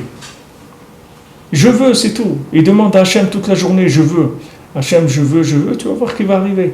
Il y a pas de... Parce que l'homme, il est fait pour arriver à des niveaux très hauts. Très haut, il n'y a aucune limite. C'est-à-dire l'homme, il n'a pas de limite. La limite de l'homme, comme Rabbi Nachman, il est arrivé, que la personne, elle est obligée de mourir parce qu'elle ne peut plus rentrer encore un brin de divinité, sinon, ça y est, son corps, il ne peut plus supporter plus. Alors ça, il y a Rabbi Nachman, il n'y a pas d'autres gens qui sont arrivés à ça. C'est-à-dire par leur recherche. Il y a des tzadikim qui sont morts jeunes aussi, mais ce n'est pas ce principe-là. Rabbi Nachman, il a dit, je suis obligé de partir parce que je ne peux plus avancer. Je suis arrivé à la limite de ce qu'un homme il peut recevoir comme lumière dans ce monde, maintenant je dois continuer dans l'autre monde. Mais lui, il te dit qu'il n'y a aucun niveau auquel, si tu suis sa méthode, tous les niveaux du monde, tu vas arriver. Il n'y a aucun niveau qui... Seulement, le Sahara, il vient sous toutes sortes d'angles pour décourager les gens, c'est tout. Pour leur dire qu'ils ne sont pas capables, pour les affaiblir, pour les rendre tristes, pour tout ce qu'on veut, leur mettre des bâtons dans les roues sans arrêt. Bécard essayer de casser le moral, de casser le vouloir, de casser l'idéal dans la personne, de casser tout ce qui est rêve de choses meilleures, etc. Casser tout ça, c'est ça le Yitzhara, c'est ce qui fait Bécard. Mais si la personne elle arrive à entretenir cette conscience du Shabbat, c'est-à-dire cette conscience de l'absolu, c'est-à-dire de la liberté totale, c'est-à-dire que Béhémet, tout ce monde-là, avec tout ce qu'il y a, avec toutes ces soi-disant obligations, etc., tout ça, ça n'existe pas. Tout ça, ça n'existe pas. Ça n'existe pas du tout. C'est-à-dire dans Shabbat, ça n'existe pas, toutes ces choses-là. Il n'y a aucune contrainte de ce monde dans Shabbat. Il n'y a plus de contrainte. C'est-à-dire il n'y a plus... Le relatif, il ne domine plus du tout.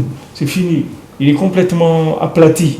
Si quelqu'un il vit dans cette conscience-là, alors il fait complètement disparaître toutes les difficultés qui l'empêchent d'avancer. C'est Shabbat, c'est dans ça que tu as vu la Géoula, de tout le monde. C'est pas que de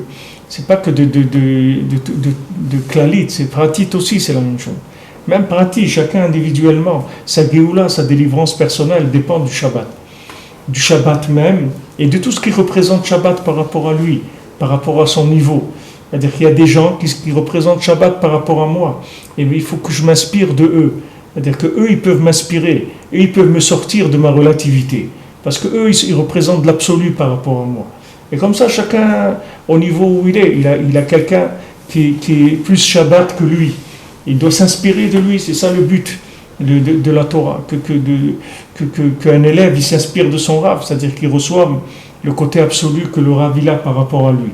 Et quand maintenant l'élève il arrive à sublimer, c'est-à-dire à complètement faire rentrer l'absolu dans son relatif à lui, alors là il est arrivé à un niveau extraordinaire, c'est-à-dire comme Rabbi Nathan qui est arrivé comme le Rebbe l'a dit, rien restait de moi s'il n'y avait pas Rabbi Nathan. C'est-à-dire s'il n'y avait pas Rabbi Nathan, Rabbi Nachman, il ne serait rien resté de lui. Sur quoi il va atterrir, sur quoi il va se poser. Chez lui, il n'y a pas de relatif, il n'y a que de l'absolu. Sur quoi il va se poser? Il ne peut pas se poser. Il a trouvé Rabbi Nathan, ça y est, il a trouvé un homme qui l'a suivi complètement. C'est la même chose que je vous ai dit tout à l'heure. Hachem il dit, s'il n'y a pas Moshe Rabbeinu, je ne viens pas. Le roi il dit, vous invitez mon ami là, parce que si vous ne l'invitez pas, je ne viens pas. Hachem il dit, s'il n'y a pas Moshe dans la Shira, vous ne mettez pas mon nom. Moi je viens que s'il y a Moshe, sinon je ne viens pas. Parce qu'Hachem lui-même, il sait qu'il n'a aucune chance s'il n'y a pas Moshe. Hachem il n'a aucune chance de se révéler dans le monde s'il n'y a pas Moshe Rabbeinu. C'est le seul qui peut le révéler dans le monde. C'est le seul qui a pris le message de l'absolu et qui a travaillé toute sa vie pour le relativiser, pour le rendre accessible au monde. C'est le seul qui a fait ça. Il a donné toute sa vie pour ça. Il n'a fait que ça. Il n'a fait que ça toute sa vie. C'est pas le Megaïev. Comment c'est pas un travail qui est similaire? C'est pas la même chose. C'est pas la même chose que Moshe Rabbeinu. Moshe Rabbeinu, il est rentré plus profond dans la conscience de ce qu'Hachem il voulait. Avraham Avinu, il y avait l'élan, il y avait la découverte d'Hachem, mais il n'y avait pas la profondeur de la connaissance de la miséricorde d'Hachem. Moshe Rabbeinu est arrivé à prendre conscience de la miséricorde d'Hachem, comme personne avant n'a jamais pris conscience. Personne n'a jamais été conscient qu'il existe des rachamim chez Hachem, des rachamim gumurim. Des rachamim gumurim. Rachamim gumurim, ça veut dire qu'il existe une miséricorde totale qui peut pardonner et puis qui peut réparer toutes les fautes du monde.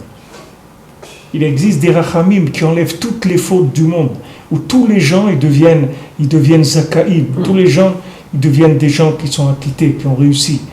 Il n'y a plus de culpabilité chez personne, plus personne n'est coupable, plus personne n'a fauté.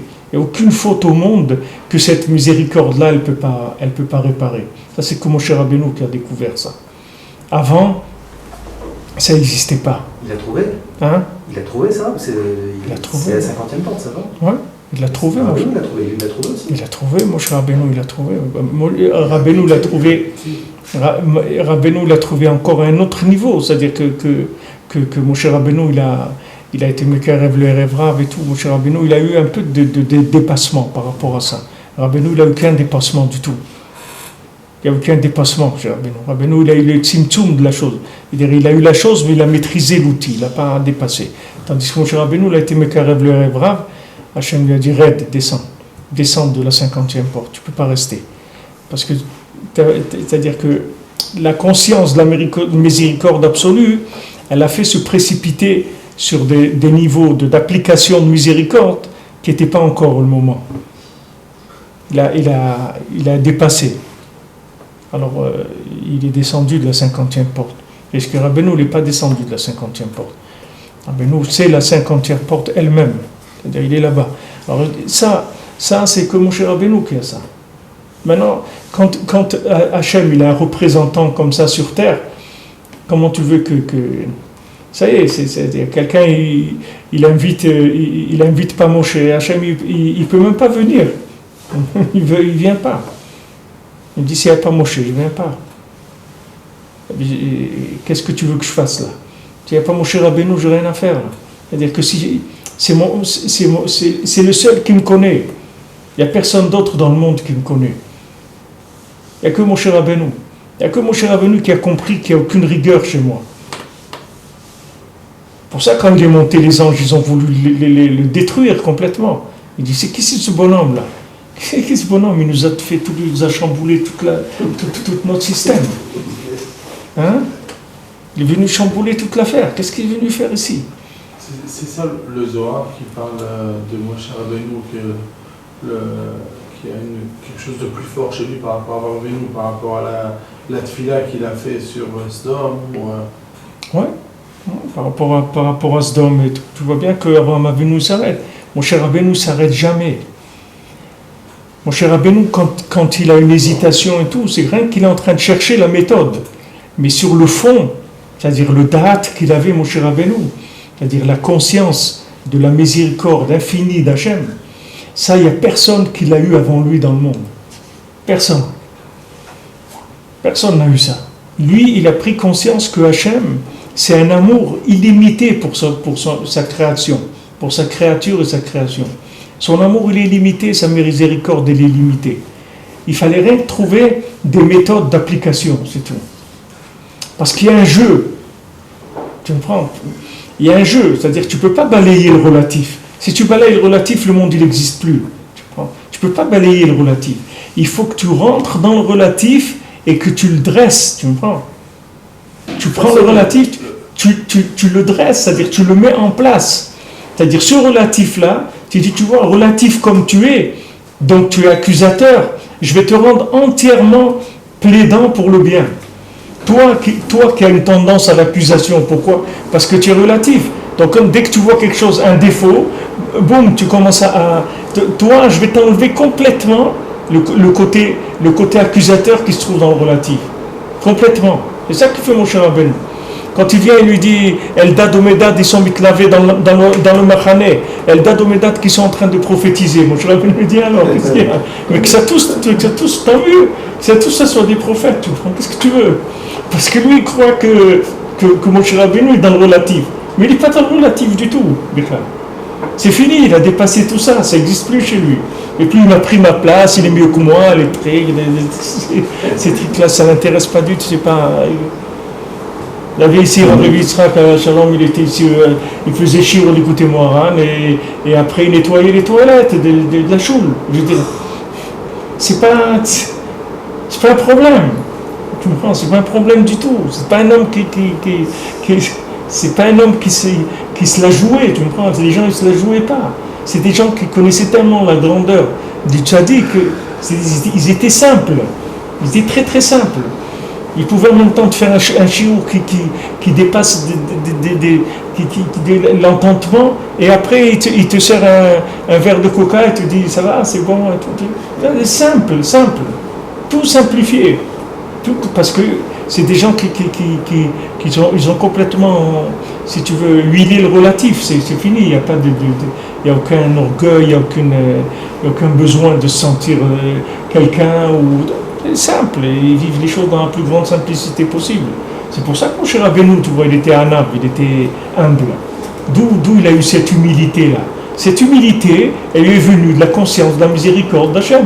C'est ça qui lui a donné cette humilité-là. C'est ça qui a fait qu'il était humble comme ça. Parce que quand il a vu qu'Hachem, il est tellement grand dans la miséricorde, ça l'a rendu humble.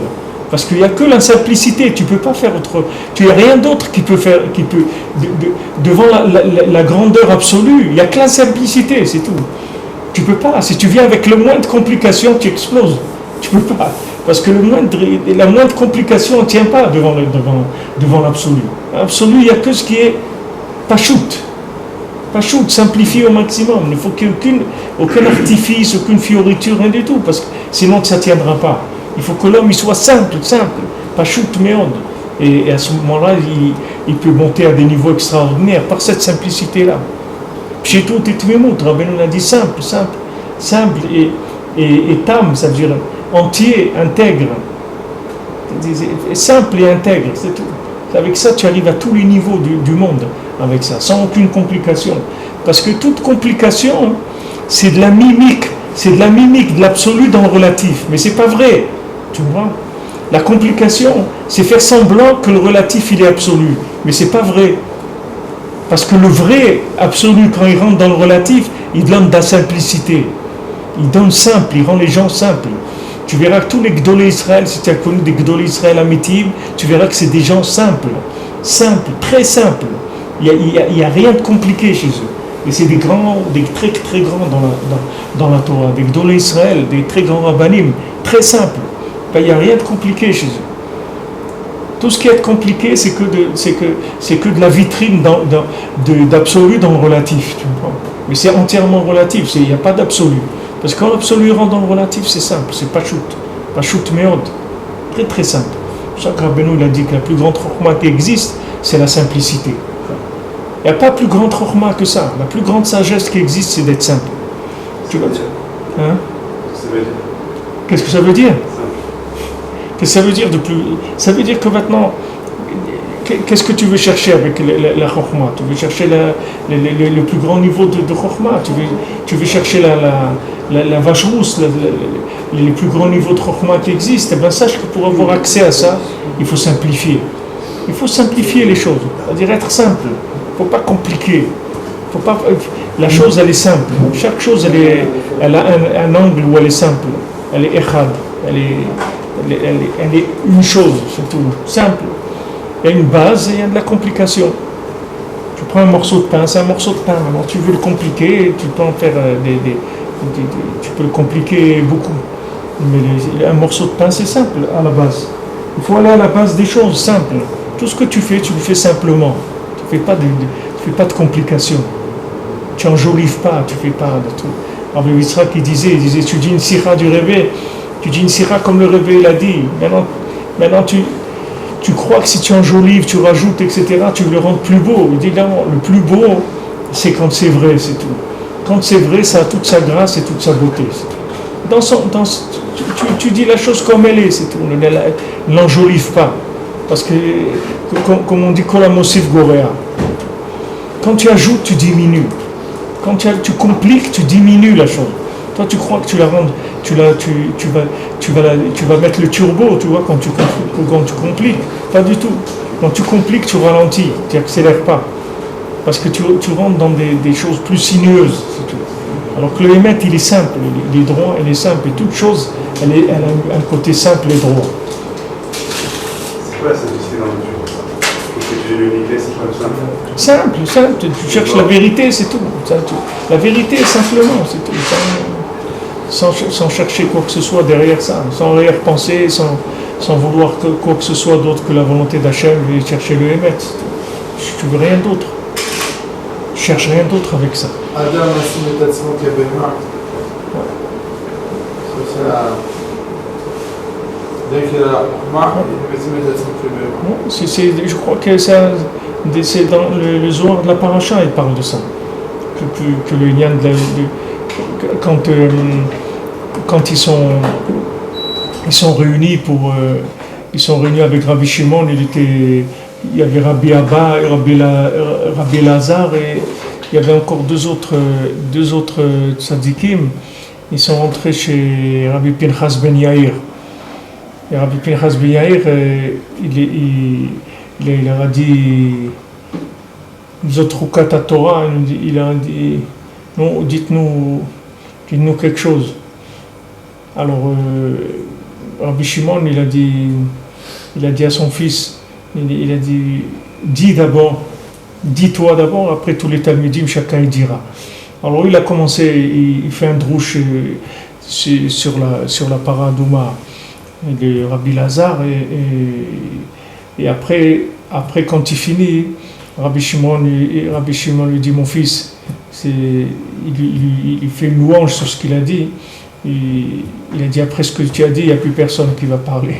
C'est-à-dire il n'y a plus personne qui a rien à dire, c'est fini. C'est-à-dire que quand ce qu'il a dit comme sur la paradouma, ça y est, ça a englobé toutes les notions. Et là-bas, il parle de ce lien-là, de la simatzmo que BMA, c'est-à-dire que qu'est-ce que c'est une BMA? Elle n'a pas de date. Elle n'a pas de date, oui. C'est-à-dire qu'est-ce que tu te mets dans la émouna, c'est tout. Tu fais confiance et tu fais le travail comme une bête qui travaille, c'est tout. Tu compliques pas. Tu ne rentres pas dans la complication. Toute complication ne fait qu'affaiblir la chose. Mais on croit que ça enrichit pas du tout, ça fait qu'affaiblir. Alors il dit que la Géoula, elles dépendent de la Shmirat Shabbat. Comme ils ont dit les Chachamim, il malé Shamru Israël, Shabbat Rishona, En Kol Uma. Si maintenant les Bnei Israël ils gardaient le premier Shabbat, c'est-à-dire un Shabbat, il n'y a aucun peuple au monde, aucune nation qui peut leur faire quoi que ce soit. Il malé, il y a écrit, il malé Shamru Israël, Shte Shabbatot, Miyad Nigalim. Donc s'ils gardent 2 Shabbatot, tout de suite c'est la Géoula. Un Shabbat, ils sont libérés de toutes les nations. 2 Shabbats, c'est la Géoula. C'est-à-dire, un Shabbat, c'est la sanctification du relatif. C'est-à-dire, les 70 nations sont par rapport aux 70 facettes de la Torah. Donc, les 70 nations, c'est le côté négatif du relatif de ce monde. C'est-à-dire, c'est la possibilité d'interpréter le contraire de ce qu'elle interprète la Torah. C'est ça, c'est les 70 nations par rapport aux 70 facettes de la Torah. Et maintenant, le deuxième Shabbat, c'est-à-dire une fois que tu as sanctifié le relatif, alors le deuxième Shabbat, ça devient comme on a dit, comme Yom Kippour. C'est-à-dire que tu rentres dans l'absolu, mais qui provient de la sanctification du relatif. C'est-à-dire que tu rentres dans un niveau qui est la Géoula. C'est la Géoula, ça veut dire que le relatif, il n'existe plus, c'est fini. Il n'y a plus de possibilité de se tromper. Donc il n'y a plus de recherche possible, il y a une évidence de la vérité. C'est fini, il y a Géoula tout de suite. Alors tout ça, ça dépend de Shmirat Shabbat, de Shabbatot. C'est pas compliqué, hein? De quoi ça dépend la Géoula? Qu'est-ce qui est compliqué? Rien du tout. Qu'est-ce que c'est compliqué de garder Shabbat? Rien du tout.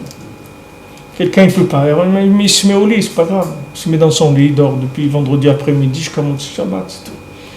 C'est pas difficile de garder Shabbat. Si le Ham Israël, tout le Ham Israël il garde un Shabbat, c'est fini. À Briout, il n'y a plus de guerre, il n'y a plus de trucs, il n'y a plus rien. Tout est réparé. Tout le relatif du monde, il est réparé. Il est remis, chacun il se met à sa place. Deuxième Shabbat, c'est la Géoula. C'est pas compliqué. Hein. Il y a la semaine au milieu quand même. Il y a la semaine au milieu. La semaine au milieu, elle n'existe plus. Fini. Tout ce qu'on a dit, c'est que il faut faire rentrer l'absolu dans le relatif. Oui, mais c'est ça. C'est ça, rentrer l'absolu dans le relatif. C'est-à-dire que maintenant, du moment où tu gardes le premier Shabbat, tu vas rendre absolu le relatif qui est dans la semaine. Sans rien faire. Puisque tu as gardé Shabbat, maintenant ta semaine, elle vient de Shabbat. D'où elle vient ta semaine? D'où elle tire sa lumière, la semaine? Elle tire du Shabbat. Donc elle va être automatiquement élevée. Maintenant, quand tu fais Melavé Malka, etc., il y a des systèmes pour booster la bande passante du Shabbat dans la semaine. Mais si tu veux, du moment où tu gardes Shabbat, c'est comme si tu dis du moment où tu allumes une bougie, et même là-bas au coin, ça va s'allumer. Même il ne veut pas, ça ne change rien. Parce que la lumière elle va se diffuser. Les jours de la semaine, ils reçoivent de Shabbat. Donc du moment où toi tu rentres dans une conscience d'Hachem le Shabbat, les jours de la semaine ils vont recevoir cette conscience-là. Après tu rentres dans le deuxième Shabbat, justement en ayant pris le bien qu'il y avait dans le relatif de la semaine, alors là c'est la Géoula, ça y est. C'est pour ça que Rabbeinu il a dit Rosh Hashanah chez lui olé à la kol, mon Rosh Hashanah est au-dessus de tout. C'est ce qui vient chez lui à Rosh Hashanah, tout est réglé.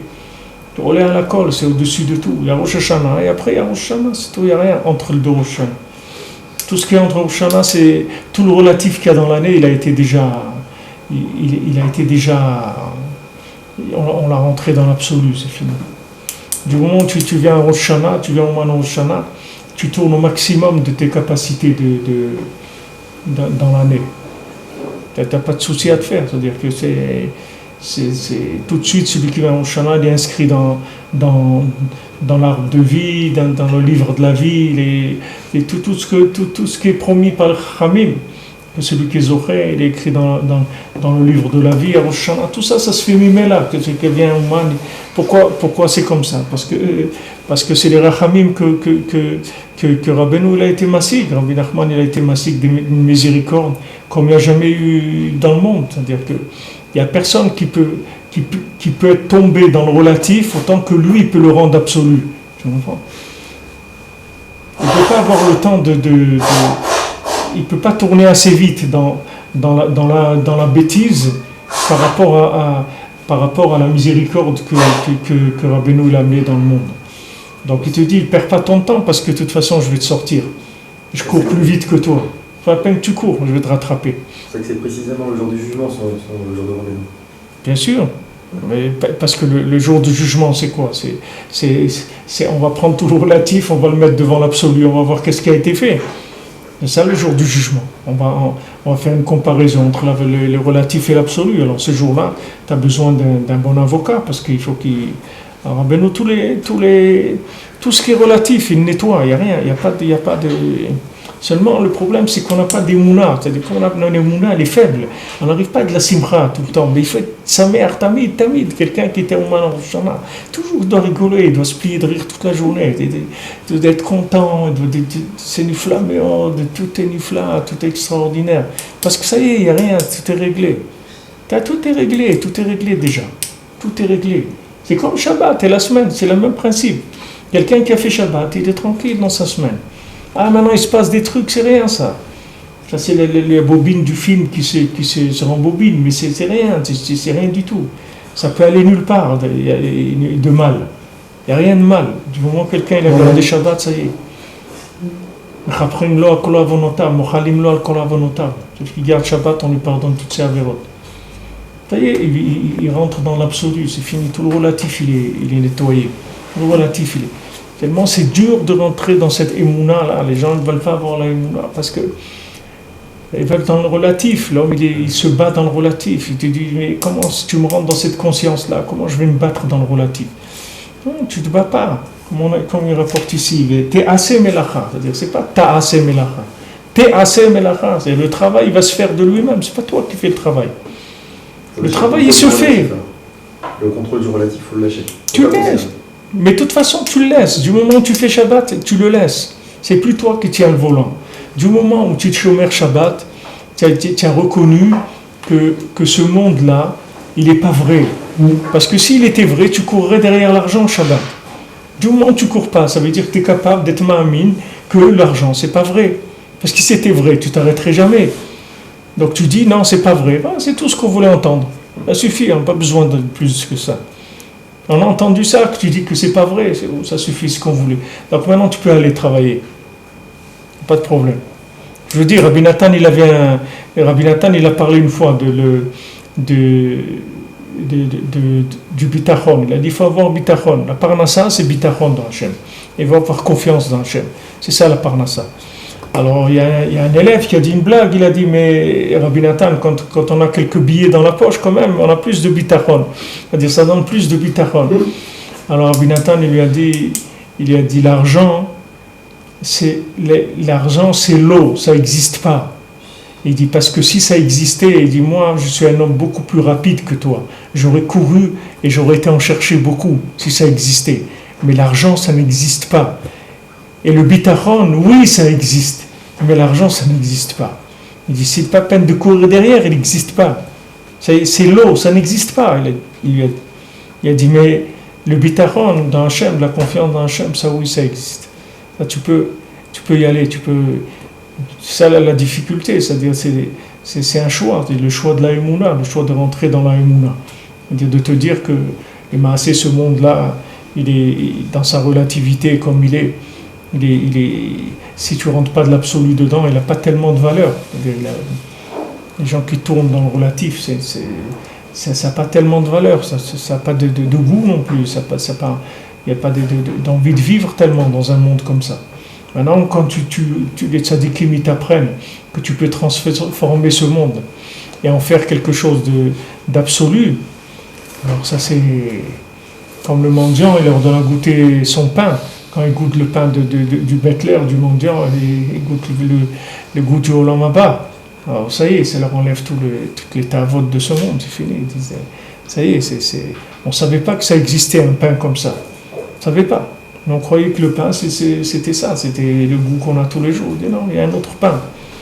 C'est le pain du Tam. Le Tam, il mange son pain, il a le goût de la viande, il a le goût du poisson, il a le goût de tout ce qu'il veut dans son pain. C'est le pain qui est de la simplicité, c'est-à-dire qu'on est arrivé à simplifier les choses. Il m'a laissé en Israël, j'étais Shabbatot miyad galim, qui kol hagiluyot shel malchut haomot, zeu prinat astara, et des Shabbats nidgalé astara v'nidgalim. Donc pendant toutes les les galouyot, des malchut haumot. C'est-à-dire pourquoi quelqu'un il est en galoute, pourquoi quelqu'un il est sous le pouvoir d'une nation. Qu'est-ce que ça veut dire être sous le pouvoir d'une nation? C'est-à-dire que maintenant la Torah elle a 70 facettes, d'accord? Maintenant la Torah elle te dit une chose. Maintenant il y a une nation qui vit que son existence est le contraire de cette chose-là. C'est comme ça qu'elle vit. C'est-à-dire que maintenant, du moment où la lune, elle n'arrive pas à refléter la vérité complètement, puisqu'il y a un côté caché de la lune, donc sur ce côté caché de la lune, il y a des interprétations possibles. C'est-à-dire qu'il y a des notions, par exemple, il y a des notions qui s'appellent la Torah, disons, elle te dit, il ne faut pas voler. D'accord? Maintenant, qu'est-ce que ça veut dire, il ne faut pas voler? Alors la Torah, elle va te dire, elle va t'expliquer, c'est-à-dire elle va venir la Torah chez Baal Pé, la Torah orale, elle va t'expliquer ce que ça veut dire, il ne faut pas voler. Elle va te donner le Shulchan Aruch va donner tous les cas de ce qui s'appelle voler, d'accord? Maintenant, il va venir une nation, que cette nation-là, sa spécialité, c'est le vol. Donc elle dit, moi, j'accepte pas la Torah. Moi, je vais t'expliquer ce que ça veut dire pas voler. Il va te donner une explication relative de ce que ça veut dire voler et pas voler. D'après lui, d'après qui se base sur le flou, c'est-à-dire sur le fait que maintenant il n'y a pas une évidence de la vérité dans le monde, et que la lune n'est pas évidente.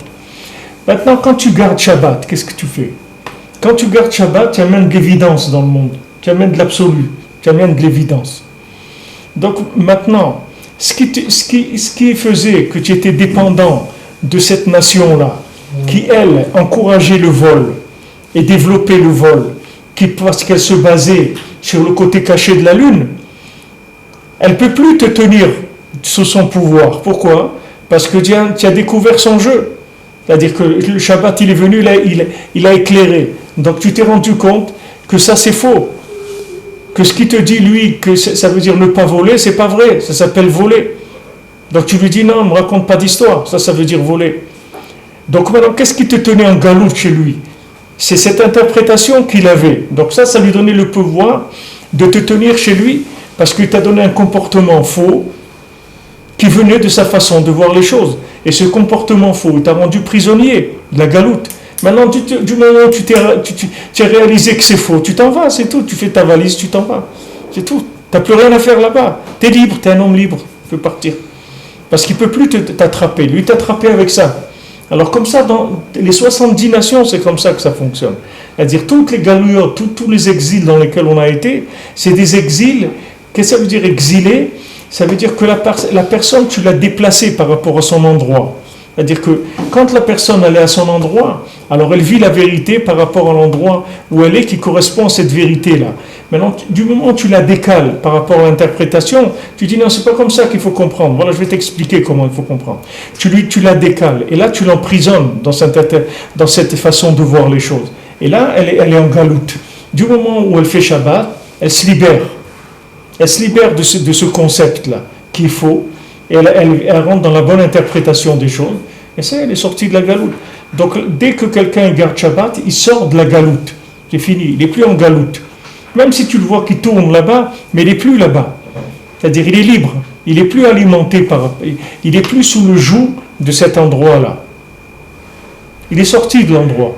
Et après, petit à petit, il va sortir matériellement aussi. Mais déjà, spirituellement, il ne dépend plus de l'endroit. Il n'est plus sous le joug de ces idéologies-là. Il n'y croit plus à ces idéologies. C'est fini. Elles ne le tiennent plus. Ça, c'est le premier Shabbat.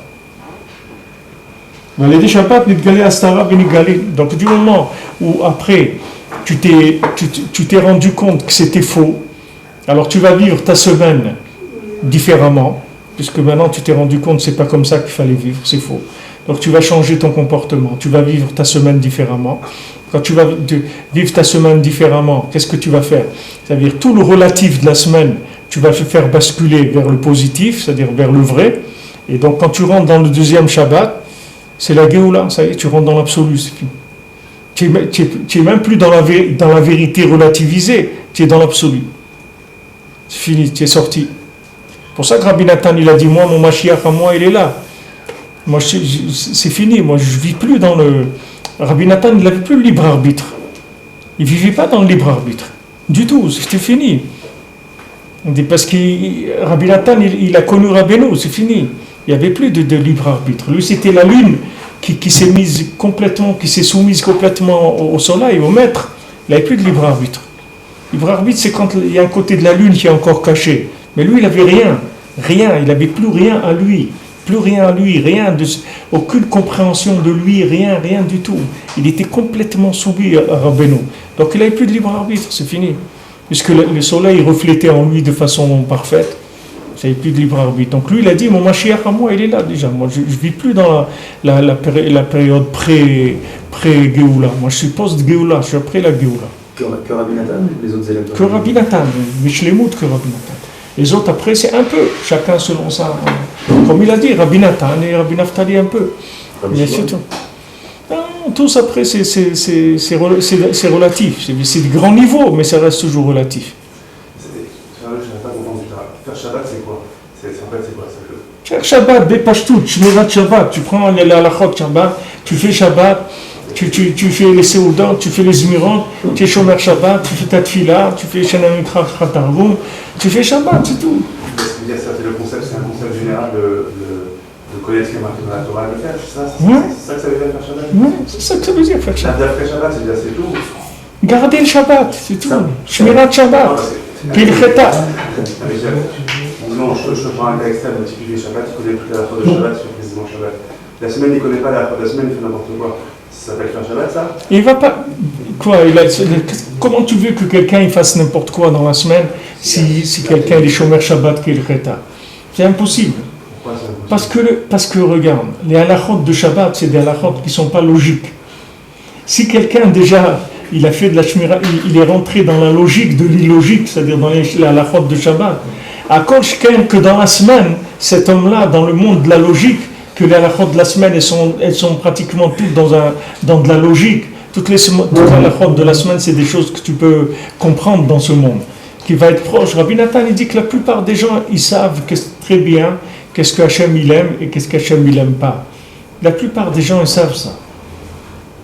C'est tout. Quelqu'un qui fait Shabbat, il ne va pas voler la semaine. Celui qui garde Shabbat, c'est sûr qu'il va avoir de l'Aïrat Shamaim dans la semaine, il ne va pas voler, c'est Vadaï. Et si maintenant tu vois qu'il vole tranquille dans la semaine, il n'a pas de soucis, il faut que tu vois les trous qu'il a dans son Shabbat. Il a un Shabbat troué, c'est tout.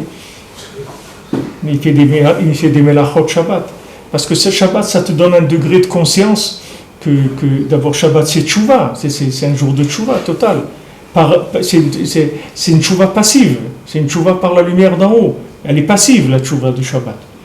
C'est pas une tchouva active. C'est-à-dire le fait que tu fais Shabbat, ça te fait faire tchouva. Mais après, tu as une semaine complètement différente. Tu as un niveau de conscience qui est complètement différent. C'est ça qui dit que miyad nigalim. C'est-à-dire que du moment où tu gardes Shabbat, c'est tout de suite tu es nigal. C'est-à-dire que qu'est-ce qui manque à quelqu'un? Pourquoi quelqu'un dans la semaine il fait des bêtises? Parce que son niveau de conscience il est faible, c'est tout. Augmente-lui la conscience. T'occupe pas de ce qu'il fait dans la semaine. Augmente-lui la conscience, c'est tout. Après, tu vas voir que dans la semaine, il va être un sadique. Après, il va dire non, moi ça je fais pas, ou ça je mange pas, ou ce truc. Et la conscience, elle va dépendre de la précision avec laquelle il va faire le Shabbat. Bien sûr, parce que les halachot de Shabbat, c'est elles qui te permettent de rentrer dans le Shabbat, d'avoir accès au Shabbat. La Shmirat Shabbat, de connaître l'halakha de Shabbat, c'est ce qui te permet de l'avoir accès dans le monde du Shabbat. Sinon, tu n'as pas accès. Si quelqu'un il garde Shabbat pour manger des plats et il fait le kiddush, et après il prend la voiture, il va au cinéma, il va à la plage, il va faire une partie de pêche avec son yacht ou n'importe où. Il n'a pas fait Shabbat. On n'appelle pas qu'il a fait Shabbat. Si quelqu'un il n'a pas la shmira du Shabbat, il ne peut pas avoir accès au Shabbat. Il ne peut pas avoir accès à l'absolu. C'est de l'absolu. C'est-à-dire c'est très précis comme formule. C'est une formule précise. Quand il y a une formule, imagine-toi que tu as une formule qui a beaucoup d'éléments dedans. Maintenant, il y a un truc qui ne te plaît pas, tu veux changer un chiffre ou un truc. Ben, ça y est, tu vas arriver à un autre truc complètement, c'est fini. Il faut que tu gardes la forme, la règle, puisque Hachem, il t'a dit comment le garder le Shabbat. Il te donne l'accès, il te donne comment on a accès. C'est la halakha. Maintenant, par la halakha, il y a toute la recherche, si tu veux, de la dvekout, de chercher la connexion, de chercher comment vivre le Shabbat avec ton cœur, etc. Bon, ça, c'est une préparation dans les midot.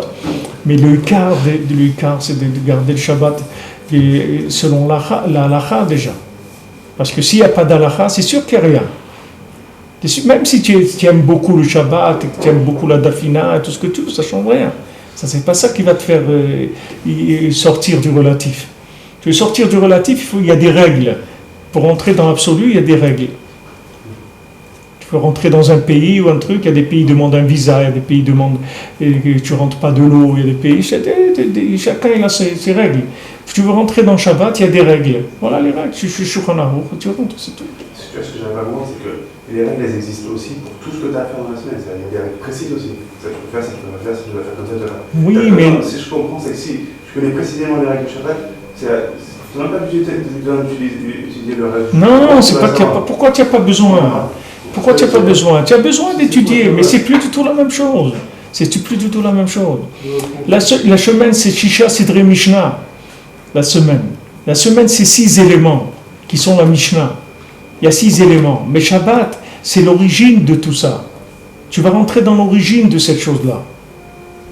Il y a le côté technique et il y a la neshama de la chose. Il y a le côté technique, c'est-à-dire que dans un métier, il y a des travaux pratiques et il y a la connaissance de la chose, si tu veux, de l'âme de la chose. Quand tu connais l'âme de la chose, la technique, c'est très facile après. Mais quand tu ne connais pas l'âme de la chose, la technique pour toi, c'est de l'âme déjà. C'est-à-dire que tu te perds dans la technique elle-même. Tu ne sais pas où aller. Si tu as Shabbat, le birour entre Taor, Tamé, Asur, Moutar, Kacher, Pasoul, c'est pas shoot pour toi. Parce qu'il y a une référence d'absolu. Quand tu vas rentrer dans le monde de la halakha, tu trouves ton chemin très facilement.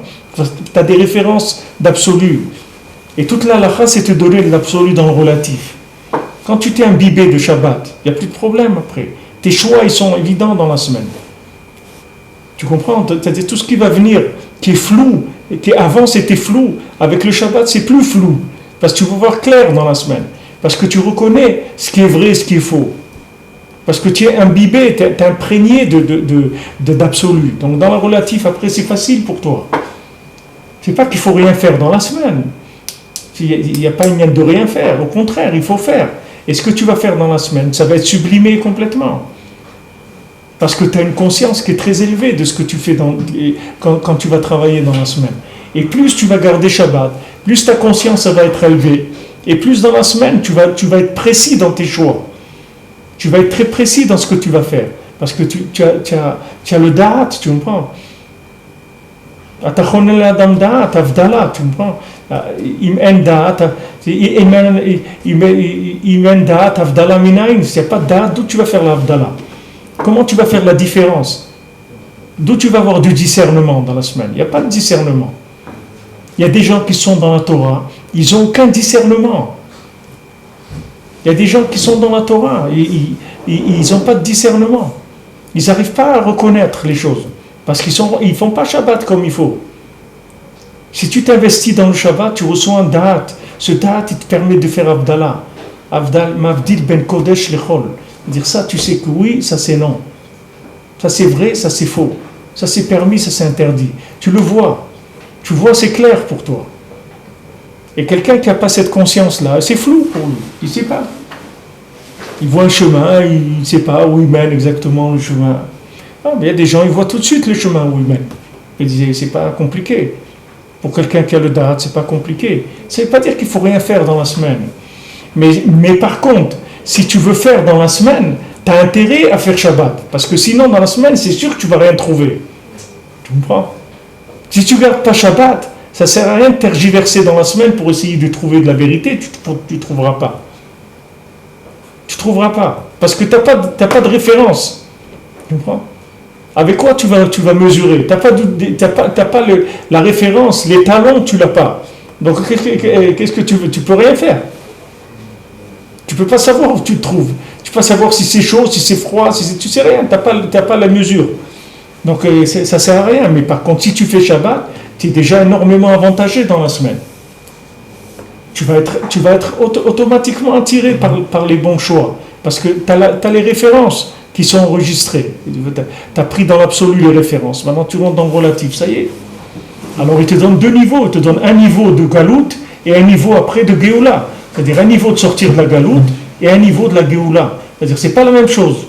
Il y a sortir de la Galout et il y a la Géoula. C'est pas la même chose. Tu peux sortir de la Galout et tu n'es pas dans la Géoula. Tu vois, on est en Eretz Israël aujourd'hui, mais on n'est pas dans la Géoula. On est sorti de la Galout, mais on n'est pas dans la Géoula. La Géoula, c'est pas ça. La Géoula, c'est autre chose. C'est pas ce qu'on est en train de vivre maintenant. Mais c'est sorti de la Galout. C'est-à-dire, la Galout, ça veut dire que tu es sorti de l'emprise de. Si tu veux, parce que même en Eretz Israël, tu peux vivre dans la Galout encore plus qu'en Israël. Mais si tu viens en Eretz Israël avec les bonnes intentions, tu es sorti de la Galout. Mais la Géoula, c'est autre chose. La Géoula, c'est vraiment, tu sors complètement du relatif, c'est fini. C'est-à-dire, tu n'as plus de libre arbitre. Tu n'as plus la possibilité de faire du mal. C'est-à-dire, c'est quelque chose qui n'existe plus chez toi. C'est-à-dire, la possibilité de faire quelque chose de mal, ça n'existe plus. Tu n'as plus le choix là-dedans.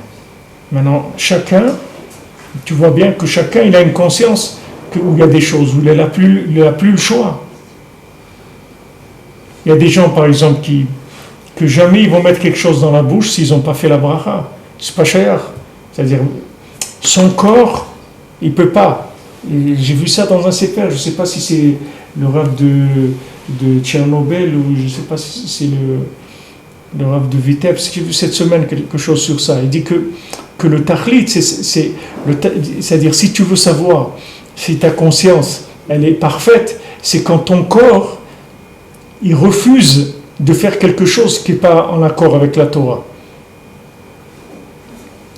C'est-à-dire tu peux pas manger si tu fais pas une bracha. C'est-à-dire il y a des gens, ils disent, ils boivent, ils disent, oh là, j'ai oublié de faire la bracha. Pourquoi il peut se permettre de boire et oublier de faire passer. Maintenant, boire, c'est quelque chose de relatif, d'accord? C'est klipat noga, c'est dans le relatif, d'accord? Boire quelque chose. Boire un verre de café, c'est pas, il n'y a rien d'absolu là-dedans, c'est relatif, ok?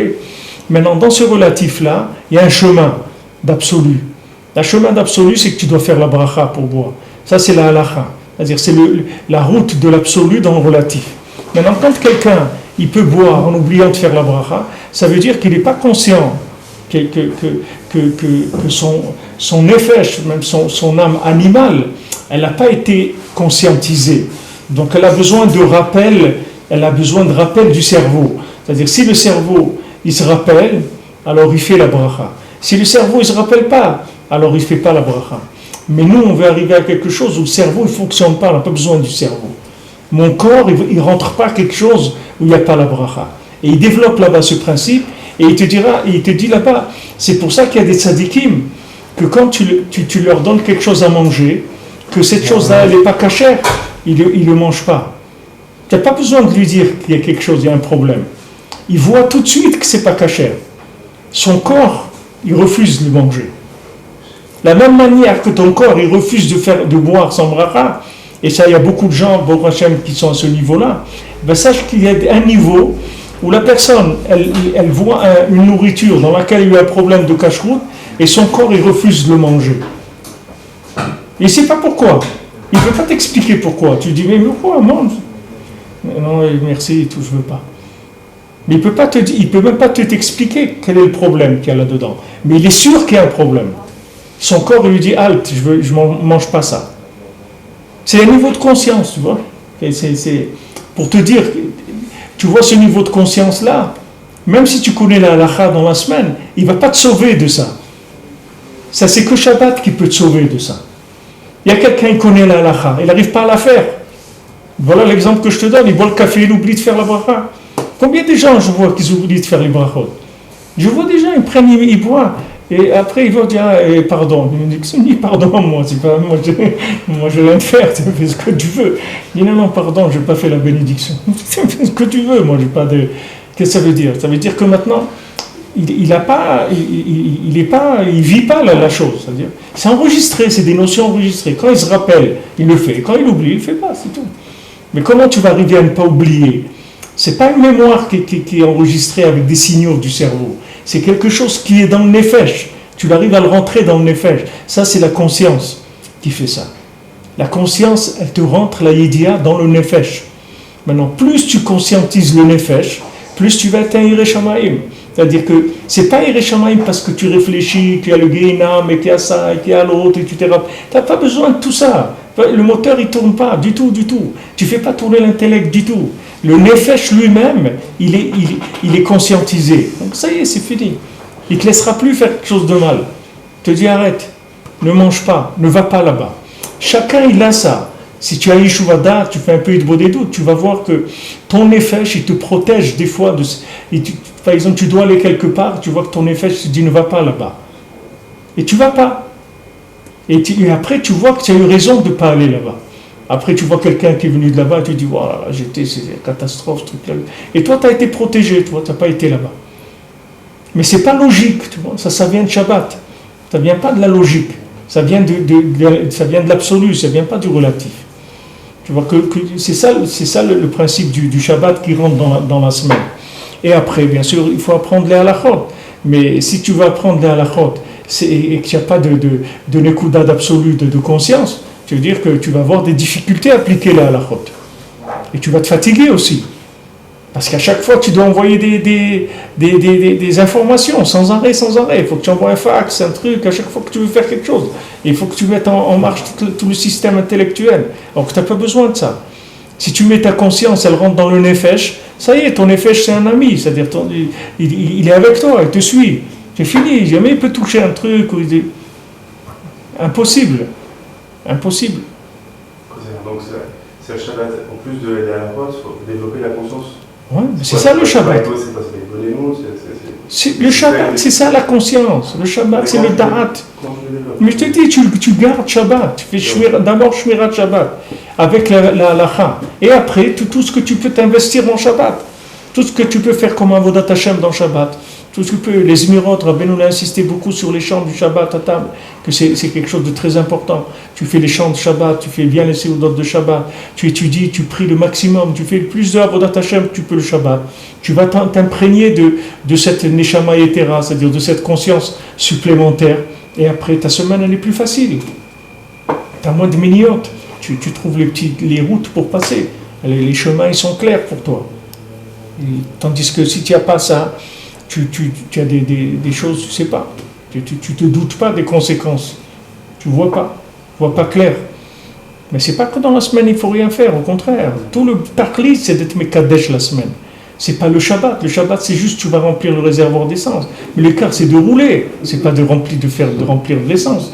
L'écart, c'est de rouler. Mais pour rouler, il faut que tu prennes l'essence. C'est-à-dire, il faut que tu prennes la conscience pour pouvoir rouler, pour pouvoir connaître ton chemin, pour pas te tromper. Et tout. Zakoubarou, remercie.